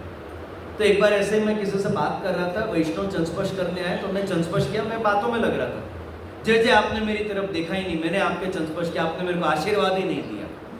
उन्हें ऐसे ही हास्य में उन्हें बोला। अब मैंने उनको फिर बोला, देखो बहन, आप जो विशाल बाबा के चरणस्पर्श कर रहे हो तो मत करो, मेरे चरण स्पर्श से तो 100 जन्म में आपका उद्धार नहीं होगा, मेरे आशीर्वाद आपको फलने वाले नहीं है।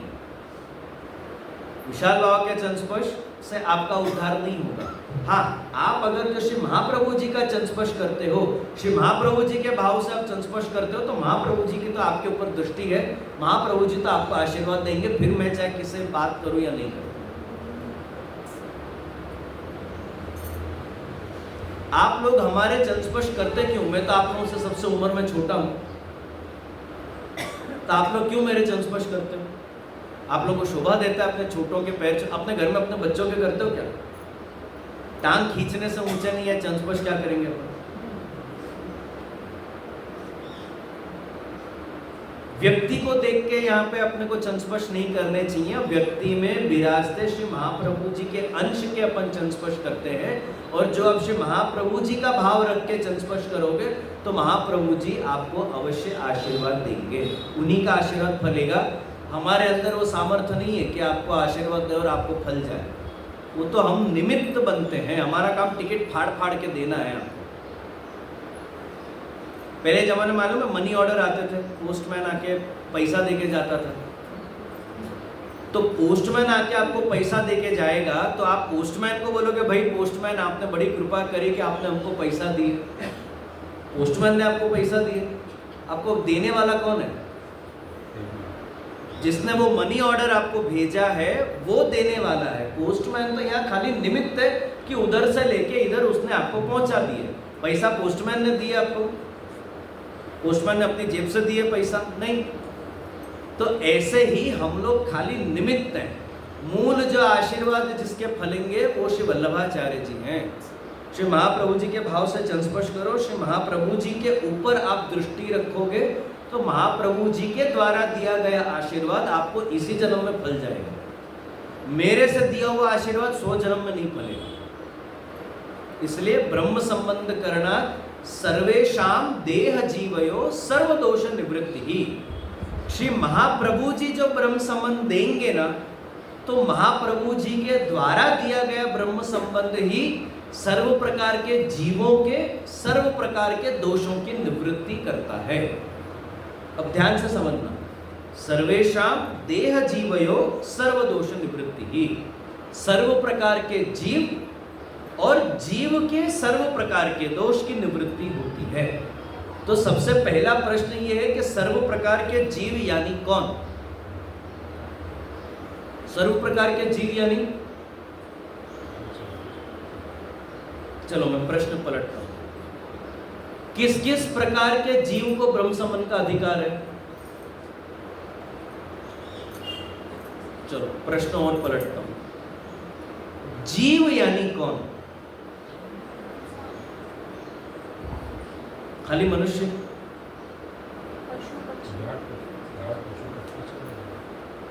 जीव यानी कौन? अब यहां पे मनुष्य शब्द का प्रयोग किया, मनुष्य शब्द का प्रयोग नहीं, जीव शब्द का प्रयोग किया। तो ब्रह्म संबंध का अधिकारी कौन कौन है? सर्व प्रकार के जीव। श्रीमद् भागवत जीव की व्याख्या समझाता है अपन को। नारद जी सप्तम स्कंद में समझाते हैं कि देवो सुरो मनुष्यो वा यक्षो गंधर्व एव वा भजन मुकुंद चरणम स्वस्तिमान स्यात् यथा वय। जीव यानी कौन? देव, असुर, मनुष्य, यक्ष, गंधर्व, ये सब जीव हैं। इन सब को भगवत भजन का अधिकार है। भजन मुकुंद चरणम, इनमें से कोई भी जो आए तो वो ब्रह्म संबंध ले सकता है। देव आ जाओ, इंद्र आके अगर बोले, इंद्र देव है कि नहीं? इंद्र अगर आपके आके बोले कि भाई विशाल बाबा मेरे को ब्रह्म संबंध लेना है, तो मेरे को देना चाहिए कि नहीं देना चाहिए? कि नहीं नहीं इंद्र, अरे मैं आपको कहाँ से ब्रह्म संबंध, एक काम करो आप मेरे को स्वर्ग में ले चलो। अपन हो तो ये बोलेंगे। कोई असुर आ जाए तो, कोई असुर आके बोले भाई मेरे को ब्रह्म संबंध लेना है, तो उसको ब्रह्म संबंध का अधिकार है कि नहीं? देव, असुर, मनुष्य, यक्ष, गंधर्व, इन सबको भगवत भजन का अधिकार है। इन सबको ब्रह्म संबंध का अधिकार है। तो क्या इनमें से कोई भी आ जाए तो ब्रह्म संबंध दे देना चाहिए? नहीं। तो फिर किसको दें किसको नहीं दें? ब्रह्म संबंध किसको दें और किसको नहीं दें? महाप्रभु जी तो बोलते भाई सर्व प्रकार के जीव ब्रह्म संबंध कर सकते हैं। यानी ब्रह्म संबंध करने पर सर्व प्रकार के जीव के सर्व प्रकार के दोषों की निवृत्ति होती है। तो सर्व प्रकार के जीव में सब आके खड़े हो गए, क्या चलो हमको भी ब्रह्म संबंध दो। तब क्या मेरे को सबको ब्रह्म संबंध दे देना चाहिए? हाँ कि ना? नहीं। तो फिर मैं किसको ब्रह्म संबंध दूं? अब मैं नक्की कैसे करूं कि कौन अधिकारी है और कौन नहीं है?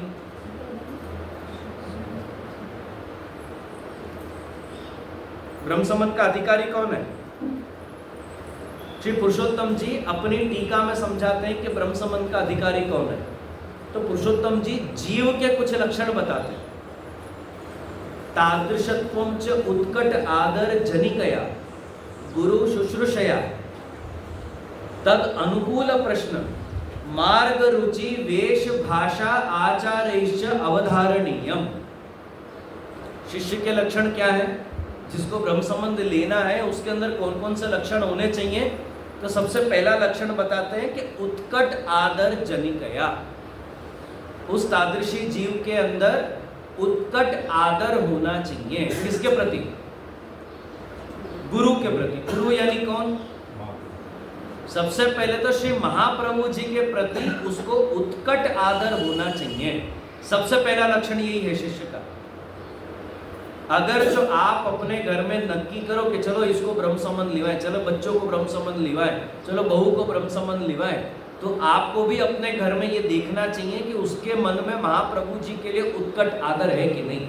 सबसे पहला लक्षण। और अगर जो आप ये पूछो कि जे हम बच्चों को संस्कार क्या दें, यहां से शुरू करो। सबसे पहले तो महाप्रभु जी के बारे में बताओ कि महाप्रभु जी कौन है, और ब्रह्म संबंध लिवाने से पहले ये नक्की करो कि उसके मन में महाप्रभु जी के प्रति क्या भावना है, वो महाप्रभु जी के बारे में क्या विचार करता है, महाप्रभु जी का क्या स्थान है उसके मन में, ये जानने की कोशिश करो। जिस गुरु की दीक्षा लेनी है, जिस गुरु से दीक्षा लेनी है, जिनके द्वारा बताया गया संप्रदाय पे अपने को चलना है, उन्हीं के प्रति जो आदर नहीं हो तो क्या वो संप्रदाय फलेगा? आपको नहीं फलेगा। लौकिक में अपन बोलते हैं ना कि भाई आपको डॉक्टर की दवाई के साथ साथ डॉक्टर पे भी विश्वास होना पड़ेगा ना, आपको रखना पड़ेगा। जो डॉक्टर पे विश्वास नहीं हो आपको, तो उसके द्वारा दी गई दवाई भी नहीं फलेगी, क्योंकि मन में जो वहम है, शंका है, ये एक ऐसा रोग है, इसका कोई निवारण नहीं है। तो सबसे पहले तो महाप्रभु जी के प्रति उस व्यक्ति के अंदर उत्कट आदर होना चाहिए, उत्कट आदर जनिकया। फिर दूसरा, गुरु शुश्रूषया। अब वो गुरु की शुश्रूषा करता है कि नहीं, गुरु की सेवा करता है कि नहीं, गुरु के प्रति क्या भाव रखता है। तो यहाँ गुरु कौन है? महाप्रभु जी तो हो गए। जिस वल्लभ कुल बालक से उसको ब्रह्म संबंध लेना है, उनके प्रति इसके मन में क्या भावना है, उनके प्रति आदर मान सम्मान की भावना है कि नहीं। नीचे गाली दे और ऊपर चंस्पर्श करने जाए, ए वल्लभ कुल बद्धा आवाज है, और फिर जे जे करके आप आ जाओ, चंस्पर्श करो, ऐसा नहीं होना चाहिए।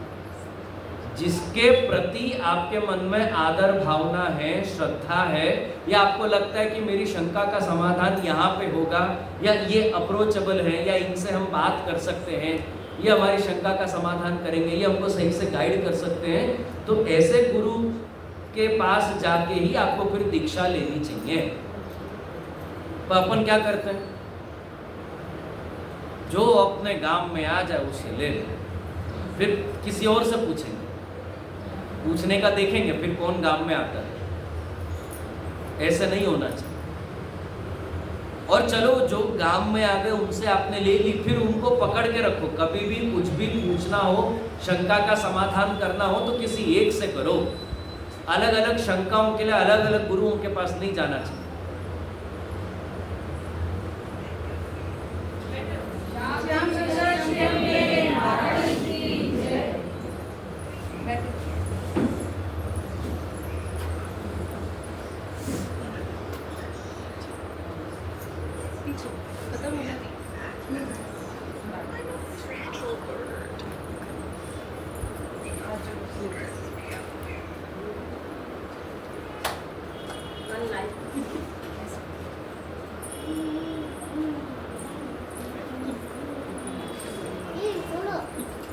गुरु शुश्रूषया, जिस गुरु से उसको ब्रह्म संबंध लेना है, उसके प्रति उसके मन में क्या भावना है, आदर भावना है कि नहीं, मान सम्मान है कि नहीं।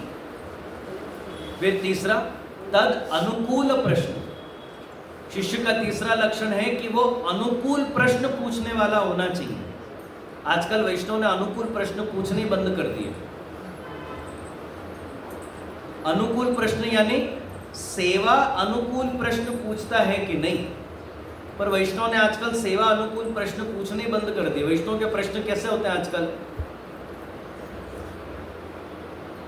कैसे होता है? जे नवरत्न के पाठ करने से हमारे नवग्रह ठीक हो जाएंगे कि नहीं, यमुनाष्टक के पाठ करने से हमारा शनि ठीक हो जाएगा कि नहीं, एकादशी करने से अपनों क्या फल मिलता है, या फलाना करने से हमारे पाप घट जाएंगे कि नहीं, या फलाना करने से हमारे पुण्य बढ़ जाएंगे कि नहीं। सबके प्रश्न ऐसे ही होते हैं। सेवा अनुकूल कोई प्रश्न पूछता है, यहां तो फिर भी ठीक है, लेकिन कितनी बार ऐसा होता है ब्रह्म संबंध दे दूं वैष्णव को, उसके बाद वैष्णव सबसे पहला क्या पूछता मालूम है? मैं कपड़े बदल लूं, मैं जाऊं। आप 84-252 खोल के देखो, उसमें वैष्णव ब्रह्म संबंध लेने के बाद सबसे पहला प्रश्न क्या पूछते थे कि जे अब कहा आज्ञा है, अब आप हमको आज्ञा करो, अब हम क्या करें, क्या आज्ञा अब हमारे लिए, अब हम शिष्य हुए, अब हम ठाकुर जी के सेवक हुए, अब हमारे लिए क्या आज्ञा है। अभी तो हमको आज्ञा मिल जाती है डायरेक्ट ब्रह्म संबंध लेने का, मैं बदल लूं, ले हाँ भाई जा तू बदल, मैं जाऊं, ले जा जा। सेवा अनुकूल प्रश्न कोई पूछता ही नहीं है आजकल। कोई ये आके सामने से नहीं पूछता जे इतना लंबा चौड़ा आपने संस्कृत में श्लोक बताया, उसका मतलब क्या है, क्या आपने हमसे बुलवा लिया भाई, हाथ में तुलसी पत्र दे के आपने क्या बुलवा लिया हमसे, कोई ये नहीं पूछता। कोई महाप्रभु जी के बारे में नहीं पूछता, कोई पुष्टि मार्ग के बारे में नहीं पूछता, प्रवचनों में कोई प्रश्न नहीं पूछता। मैं हमेशा बोलता हूँ 2 ही टाइप के लोग प्रश्न नहीं पूछते, मालूम है ना कौन कौन 2 टाइप? अब आप लोग कौन से टाइप के हो? तो शिष्यों का लक्षण है कि वो प्रश्न पूछे। जो अर्जुन प्रश्न नहीं पूछता तो गीता जी प्रकट नहीं होती।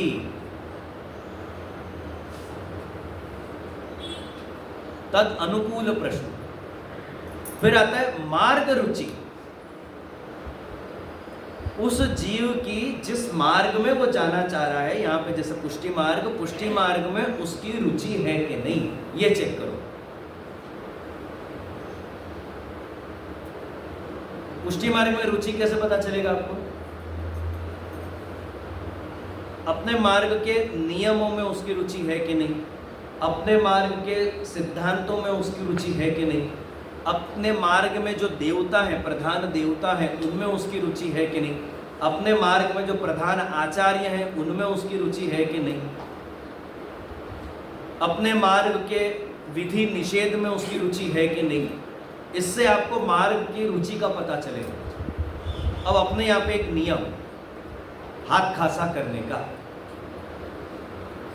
अब जो कोई आके बोले कि अरे तुम्हारे पुष्टि मार्ग में तो बहुत पानी बिगाड़ते हो तुम, हर थोड़ी देर में हाथ खासा हाथ खासा हाथ खासा, हर चीज के पहले हाथ खासा, हर चीज के बाद हाथ खासा करके हाथ खासा करते हो आप लोग पानी बहुत बिगाड़ते हो।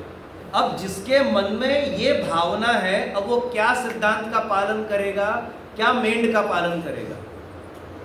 अब उससे आप क्या पलवा लोगे? जो ठाकुर जी के लिए एक्स्ट्रा हाथ खासा नहीं कर सकता, वो क्या सिद्धांत का पालन करेगा? वो क्या मार्ग के सिद्धांतों पे आगे चलेगा? वो निभेगा उससे पुष्टि मार्ग? हाथ खासा नहीं कर सकता।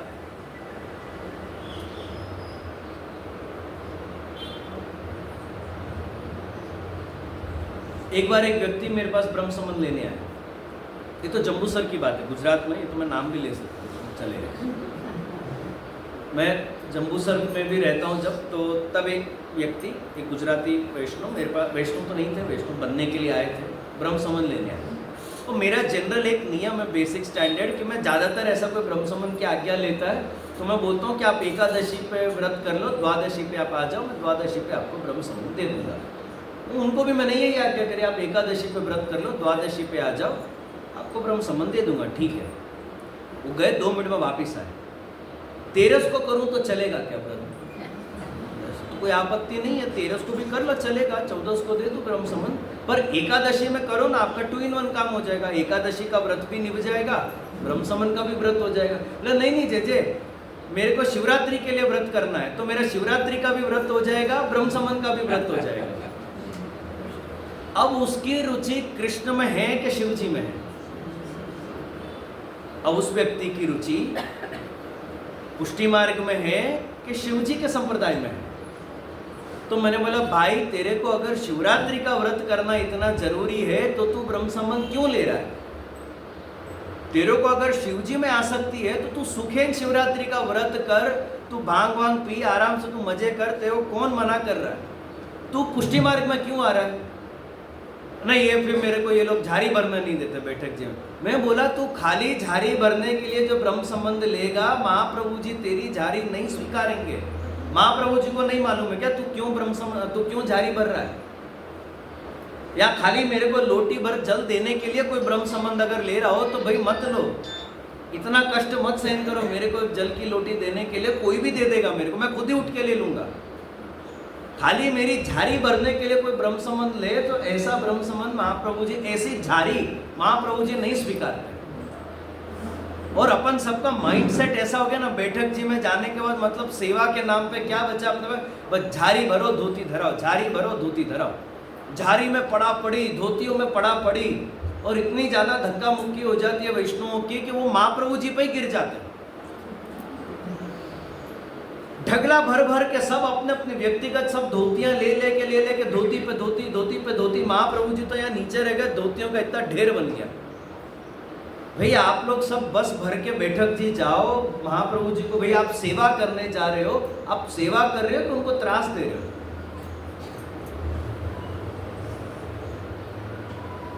आप लोग सब जने मिल के एक धोती भी धरा सकते हो।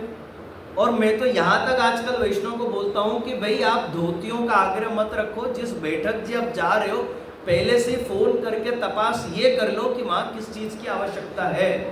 हो सकता है कि धोतियाँ उनके पास हो, रखने के लिए कबाट नहीं हो, तो कबाट लेके जाओ सब वहाँ पे, या कबाट की न्योछावर पधराओ, या फिर लोकली कोई कबाट वहाँ पे ले जाके कुछ अरेंज करो। ये शाक भाजी ले जाओ, अमुक ऐसी जगह पे बैठक जी है कि जहाँ पे कोई संसाधन नहीं है, तो शाक भाजी ले गए, फल फूल ले गए, कोई अनाज राशन लेके चले गए, तो वो भी महाप्रभु जी की ही सेवा है। और अपरस, आप लोग सब अपरस कैसे करते हो? जो बड़ा ग्रुप बैठक जी करने जाए तो वो बाथरूम की अब हालत देखो। आप लोग अपरस करके सब निकलो ना, तब वो जाके बाथरूम की हालत देखो। भाई अपन महाप्रभु जी के घर में गए और बाथरूम गंदा करके आ गए। जो आप वहां पे झाड़ी चरण स्पर्श नहीं भी करो, लेकिन पूरे बैठक जी में जो सोइनी मंदिर वस्त्र कर लिए ना, तो वो धोती उपरना और झाड़ी से करते बड़ी सेवा है कि कम से कम आपने महाप्रभु जी का बाथरूम साफ किया। अपन गंदा करके आते हैं, साफ करके नहीं आते।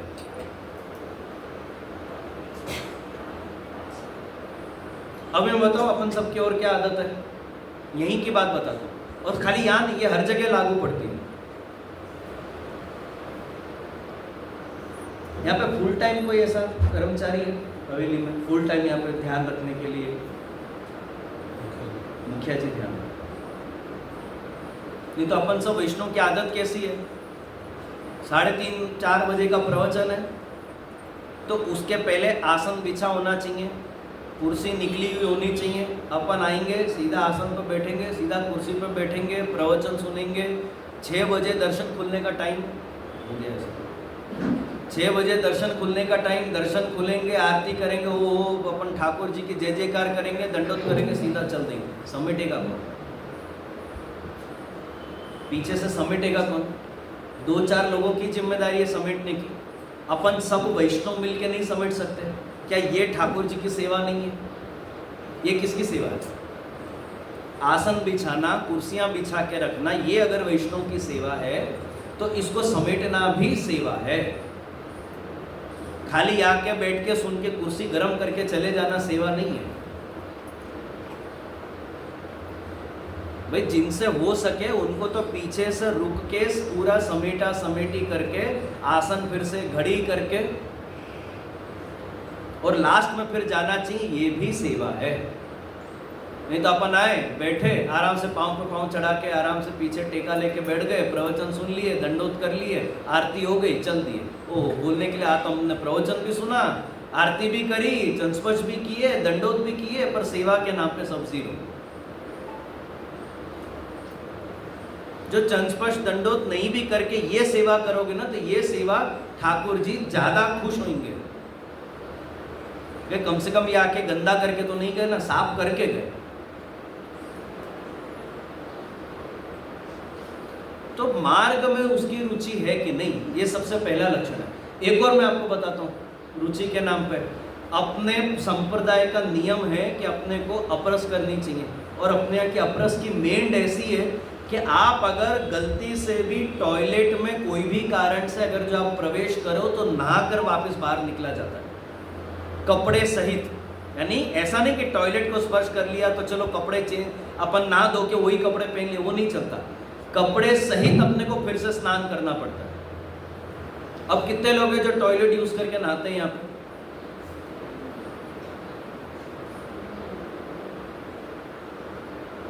अब जो व्यक्ति ये अपरस की मेंड नहीं निभा सकता, वो दूसरी और मेंड क्या निभाएगा?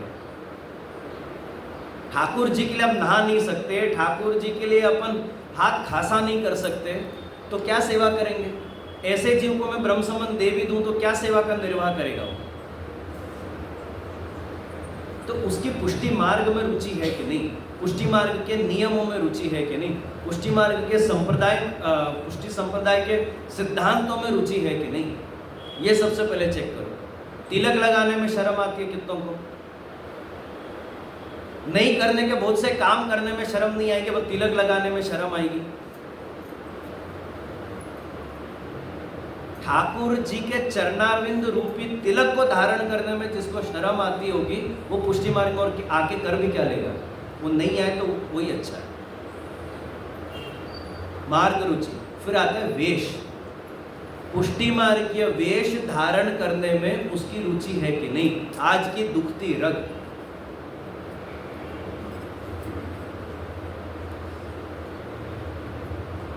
सेवा में ड्रेस चलता है कि नहीं चलता है?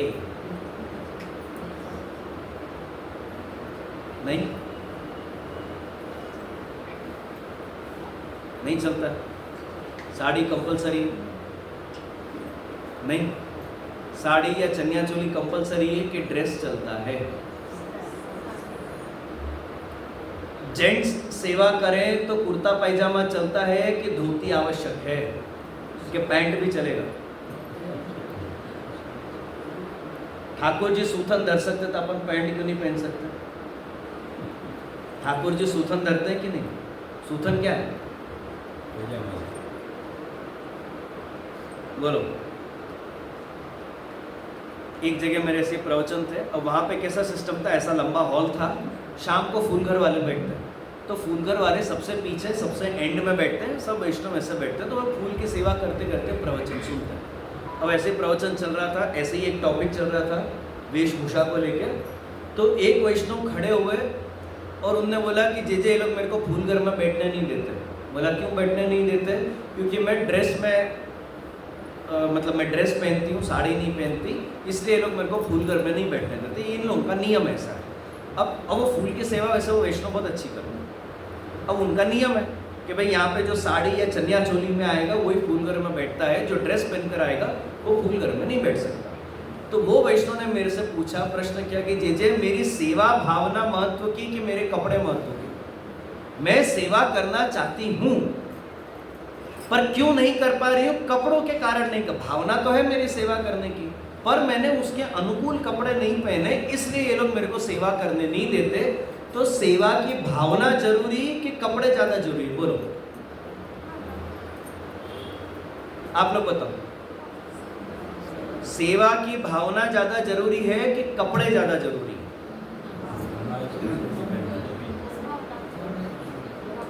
भावना ज्यादा जरूरी, कपड़े नहीं।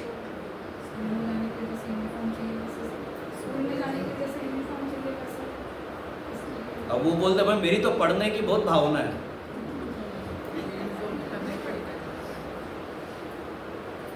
अब मैंने उनको जवाब दिया कि देखो भाई, मैं अगर यहाँ पे धोती बंडी की जगह जीन्स टी शर्ट में बैठ के ही अगर जो मैं सिद्धांत रहस्य पे प्रवचन करूं और प्रवचन पूरे होने के बाद आप उसी भावना से मेरे चरण स्पर्श आरती करोगे, केसर स्नान कराओगे कि नहीं कराओगे? आप लोग बताओ। मैं जो यहाँ पे जीन्स टी शर्ट मैं पहन सकता हूँ कि नहीं पहन सकता? पहन सकता हूँ। मैं कोई अपराध किया कि मैं नहीं पहन सकता? पहन सकता हूँ, बराबर। मेरे को कोई आपत्ति है पहनने में? नहीं। अब मैं जो कपड़े जीन्स टी शर्ट या मैं पहन कर यहाँ पे आऊँ और बैठ के यही सिद्धांत रहस्य की बातें बताऊँ आपको, तो बोलो उसी भाव से आप मेरे चरण स्पर्श करोगे कि नहीं करोगे? हाँ कि ना? बोलो फिर मैं कल वैसे कपड़े पहन के आऊँ। मैं अगर जीन्स टी शर्ट में आऊं या प्रवचन करूं, अंदर फिर आरती करूं, तो चलेगा कि नहीं चलेगा? चलेगा? आपको चलेगा, बाकी सबको नहीं चलेगा, सब मना करेंगे। क्यों नहीं चलेगा? मैं जो बोल रहा हूं वो महत्व का कि मेरे कपड़े महत्व का? तो फिर मैं कुछ भी पहन के आऊं, मैं नाइट ड्रेस में ही आ जाऊं? जो मैं बोल रहा हूं वो महत्व का है, मेरे कपड़े अगर महत्व के नहीं है तो मैं कुछ भी पहन के आ जाऊं। आप उतने ही भाव से सुनो, उतने ही भाव से चरण स्पर्श करो, उतने ही भाव से भेंट धरो, उतने ही भाव से केसर स्नान करो और उतने ही भाव से आरती भी करो, वो कर पाओगे? हाँ, अब कहाँ चली गई भावना? कपड़े आवश्यक है सेवा में। अब मेरे को धोती बंडी पहनना क्यों जरूरी है? मैं क्यों जीन्स टी शर्ट में प्रवचन नहीं कर सकता? क्यों धोती बंडी जरूरी है मेरे लिए?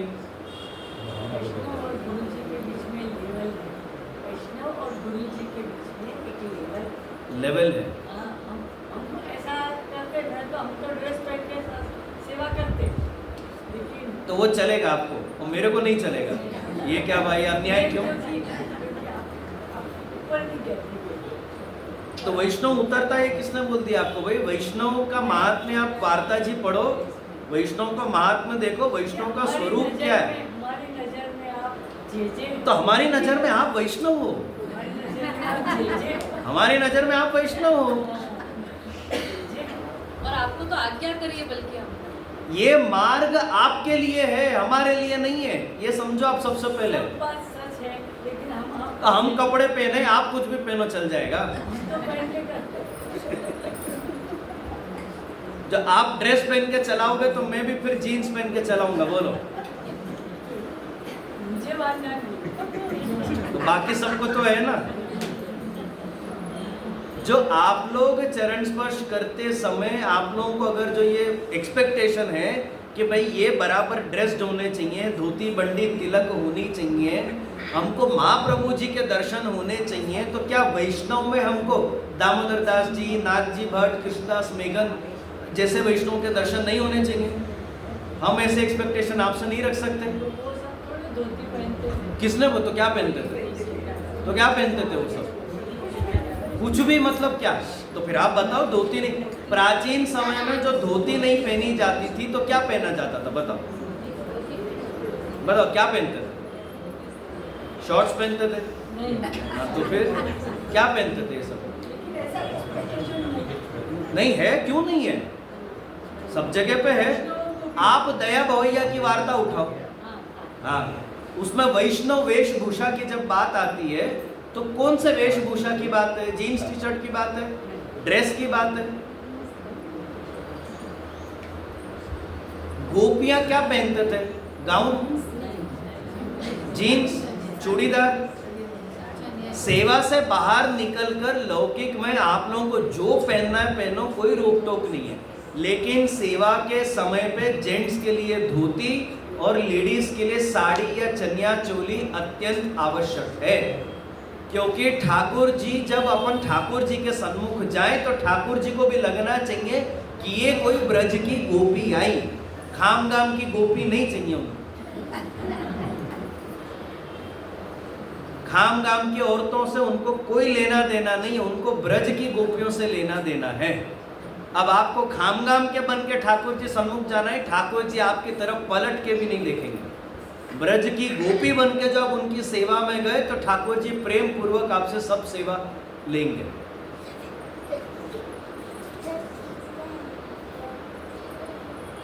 ठाकुर जी के लिए कपड़े नहीं बदल सकते अपन।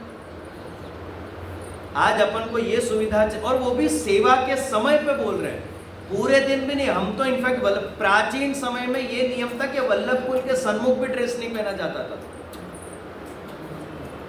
अब तो हमने तो उतनी स्ट्रिक्टनेस हमारे लिए नहीं रखी है कि भाई हमारी सेवा में अगर आप लोग आते हो तो भाई जो आप कंफर्टेबल हो वो पहन के, आपको दिक्कत नहीं। कम से कम ठाकुर जी के लिए तो आप ये नियम रखो, और आप अपनी तरफ से नियमों का पालन नहीं करो और ये उम्मीद रखो हम सारे नियमों में बंद करें, तो ये कहाँ का न्याय। जो नियम आपके लिए है वो मेरे लिए भी है, जो नियम मेरे लिए है वो आपके लिए भी है। वेशभूषा ये आपके लिए भी है, मेरे लिए भी है। ये अष्ट सखाओं ने क्या पहन के रखा है देखो तो, पैंट है क्या कहीं, कुर्ता पैजामा ये दिख रहा है, कुर्ता पैजामा। महाराष्ट्र का प्राचीन पहरवेश मालूम है बगलबंडी? बगलबंडी महाराष्ट्र अभी कितने लोग पहनते हैं मालूम नहीं, गांव में अभी कोई पहनता हो तो पहनता हो, बाकी महाराष्ट्र में लोकली भी, पुष्टि मार्ग छोड़ दो, बगलबंडी महाराष्ट्र का भी पहरवेश है। साउथ में लुंगी पहनते हैं, वेष्टी पहनते हैं, ऐसा यहाँ पे धोती और बगलबंडी महाराष्ट्र में भी पहनी जाती है, ब्रज में भी पहनी जाती थी। ये सब भारतीय पहरवेश है। तो सेवा में वेश अत्यंत आवश्यक है, कम से कम सेवा के समय तो आवश्यक है। ड्रेस चूड़ीदार वगैरह ठाकुर जी की सेवा में नहीं चलता, क्योंकि उसमें गोपी भाव उत्पन्न नहीं होता है। ठाकुर जी को ये, अब आप बोलते हो, अभी आप लोगों ने बोला ना हमको ठाकुर जी से प्रेम है। अब ये ऐसा कैसा प्रेम आपका ठाकुर जी के प्रति, हम इनके लिए हाथ कासा नहीं करेंगे एक्स्ट्रा, हम इनके लिए एक्स्ट्रा नहाएंगे नहीं, हम इनके लिए एक्स्ट्रा कपड़े नहीं बदलेंगे, हम जैसा उठ के सेवा में चले जाओ, तुम हमारी सेवा स्वीकारो, हमको तो बहुत प्रिय है ठाकुर जी। ये प्रेम है, ये अपना प्रेम है, इसको प्रेम बोलते हैं अपन। अगर अभी हस्बैंड बोले कि सूट में अच्छी नहीं दिखती तो सूट पहनना बंद कर दो। अरे हस्बैंड बदलने भरोसा नहीं, जिसको सूट वाली अच्छी लगे वैसा लेके आएंगे। फिर श्री पुरुषोत्तम जी आगे आज्ञा करते हैं कि भाई उसका वेश, पहरवेश में उसकी आस्था है कि नहीं। उत्कट आदर जनिकया गुरु शुश्रूषया तद अनुकूल प्रश्न मार्ग रुचि वेश भाषा, पुष्टि मार्गीय भाषा का प्रयोग करता है कि नहीं। पुष्टि मार्गीय भाषा यानी कितने जन है यहाँ पे ब्रज भाषा?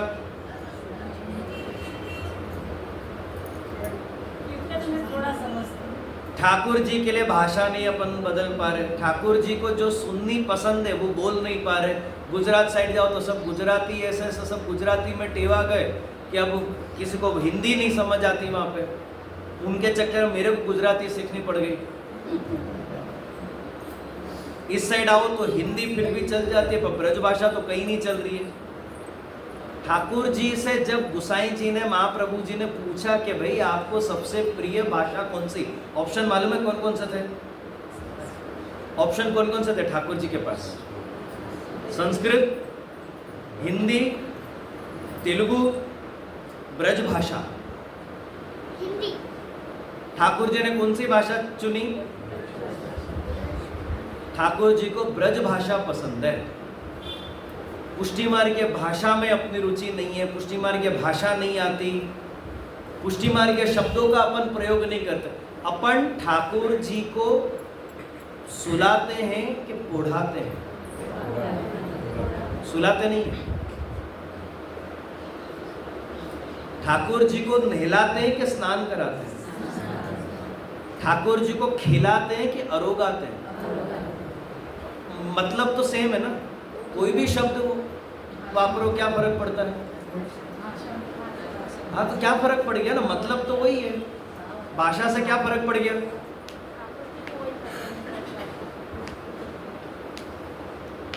भाषा से फर्क क्या पड़ गया? देखो दोनों ही हिंदी है, भोग धरना और आप बोलो भोग लगाना। अपन भोग लगाते भी हैं और भोग धरते भी हैं, पर कौन सा सुनने में ज्यादा अच्छा लगता है? क्यों? फर्क क्या आ गया? दोनों का मतलब सेम है, पर फर्क क्या आ गया? दोनों ही शब्दों का मतलब एक है, लेकिन फर्क क्या है? दोनों का भाव अलग हो जाता है। दोनों में भाव अलग। भाव का कितना फर्क है? ठाकुर जी को जगा दिया कि मंगला कराए, कि उठा दिया? कि तो तुमने तो उठा दिया ठाकुर जी को, मतलब वो तुमको उठाएंगे, तुम उनको उठाओगे। वो जिस दिन उठा लेंगे ना, फिर कभी बैठ नहीं पाओगे।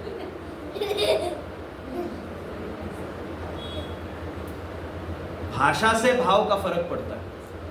आपके भाव कोमल निर्मल बनते हैं पुष्टि मार्गीय शब्दों का प्रयोग करने से, और वही लौकिक शब्दों का प्रयोग कर मतलब नहीं बदलता, लेकिन लौकिक शब्द का प्रयोग करने से अपने अंदर लौकिकता ही बढ़ती है।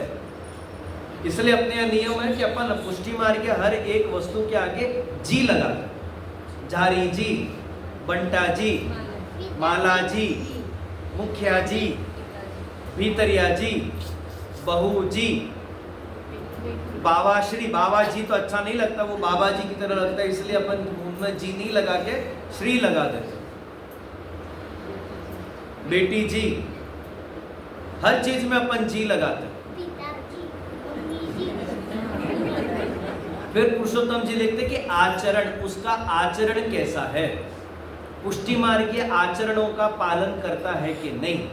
पुष्टि मार्गीय आचरण यानी सूतक पिंडरू के नियम, मासिक धर्म के नियम, इन सब नियमों का पालन करते हुए आचार विचार बोलते हैं ना अपन, आचार बाह्य होता है, विचार आंतर होता है, ये दोनों शुद्ध होने जरूरी है। ये सारे लक्षण जिनके अंदर हो उसको ब्रह्म संबंध लेना चाहिए। तादृशत्वं च उत्कट आदर जनिकया गुरु शुश्रूषया मार्ग रुचि वेश भाषा आचारेश अवधारणीयम। अब एक प्रश्न के साथ मैं आज का सत्र पूरा करूंगा, थोड़ा ओवर टाइम हो गया, आप लोग सब बार बार घड़ी की तरफ देख रहे हो। एक प्रश्न के साथ मैं आज का सत्र पूरा करूंगा। अपन बच्चों को ब्रह्म संबंध लिवाते हैं कि नहीं? या आप लोगों में से काफी सारे लोगों का बचपन में ब्रह्म संबंध हुआ होगा। अब बचपन में तो ये सारे लक्षण होते नहीं है, तो अपने को बचपन में लेना या लिवाना चाहिए कि नहीं? इस प्रश्न का उत्तर श्री महाप्रभु जी, पुरुषोत्तम जी और अन्य टीकाकार अपन को कल के सत्र में देंगे। इसी के साथ मैं अपने आज के वक्तव्य को श्री मदन मोहन जी के युगल चरणारिण में अर्पित करते हुए अपने वक्तव्य से विराम लेता हूँ। अगर यहाँ तक किसी को कोई शंका हो, किसी को कुछ पूछना हो, तो आप लोग सुखे पूछ सकते हो, और नहीं तो इस प्रश्न के साथ अपन कल के सत्र की शुरुआत करेंगे। उत्तर आप लोग आज रात को ढूंढ के आना, होमवर्क।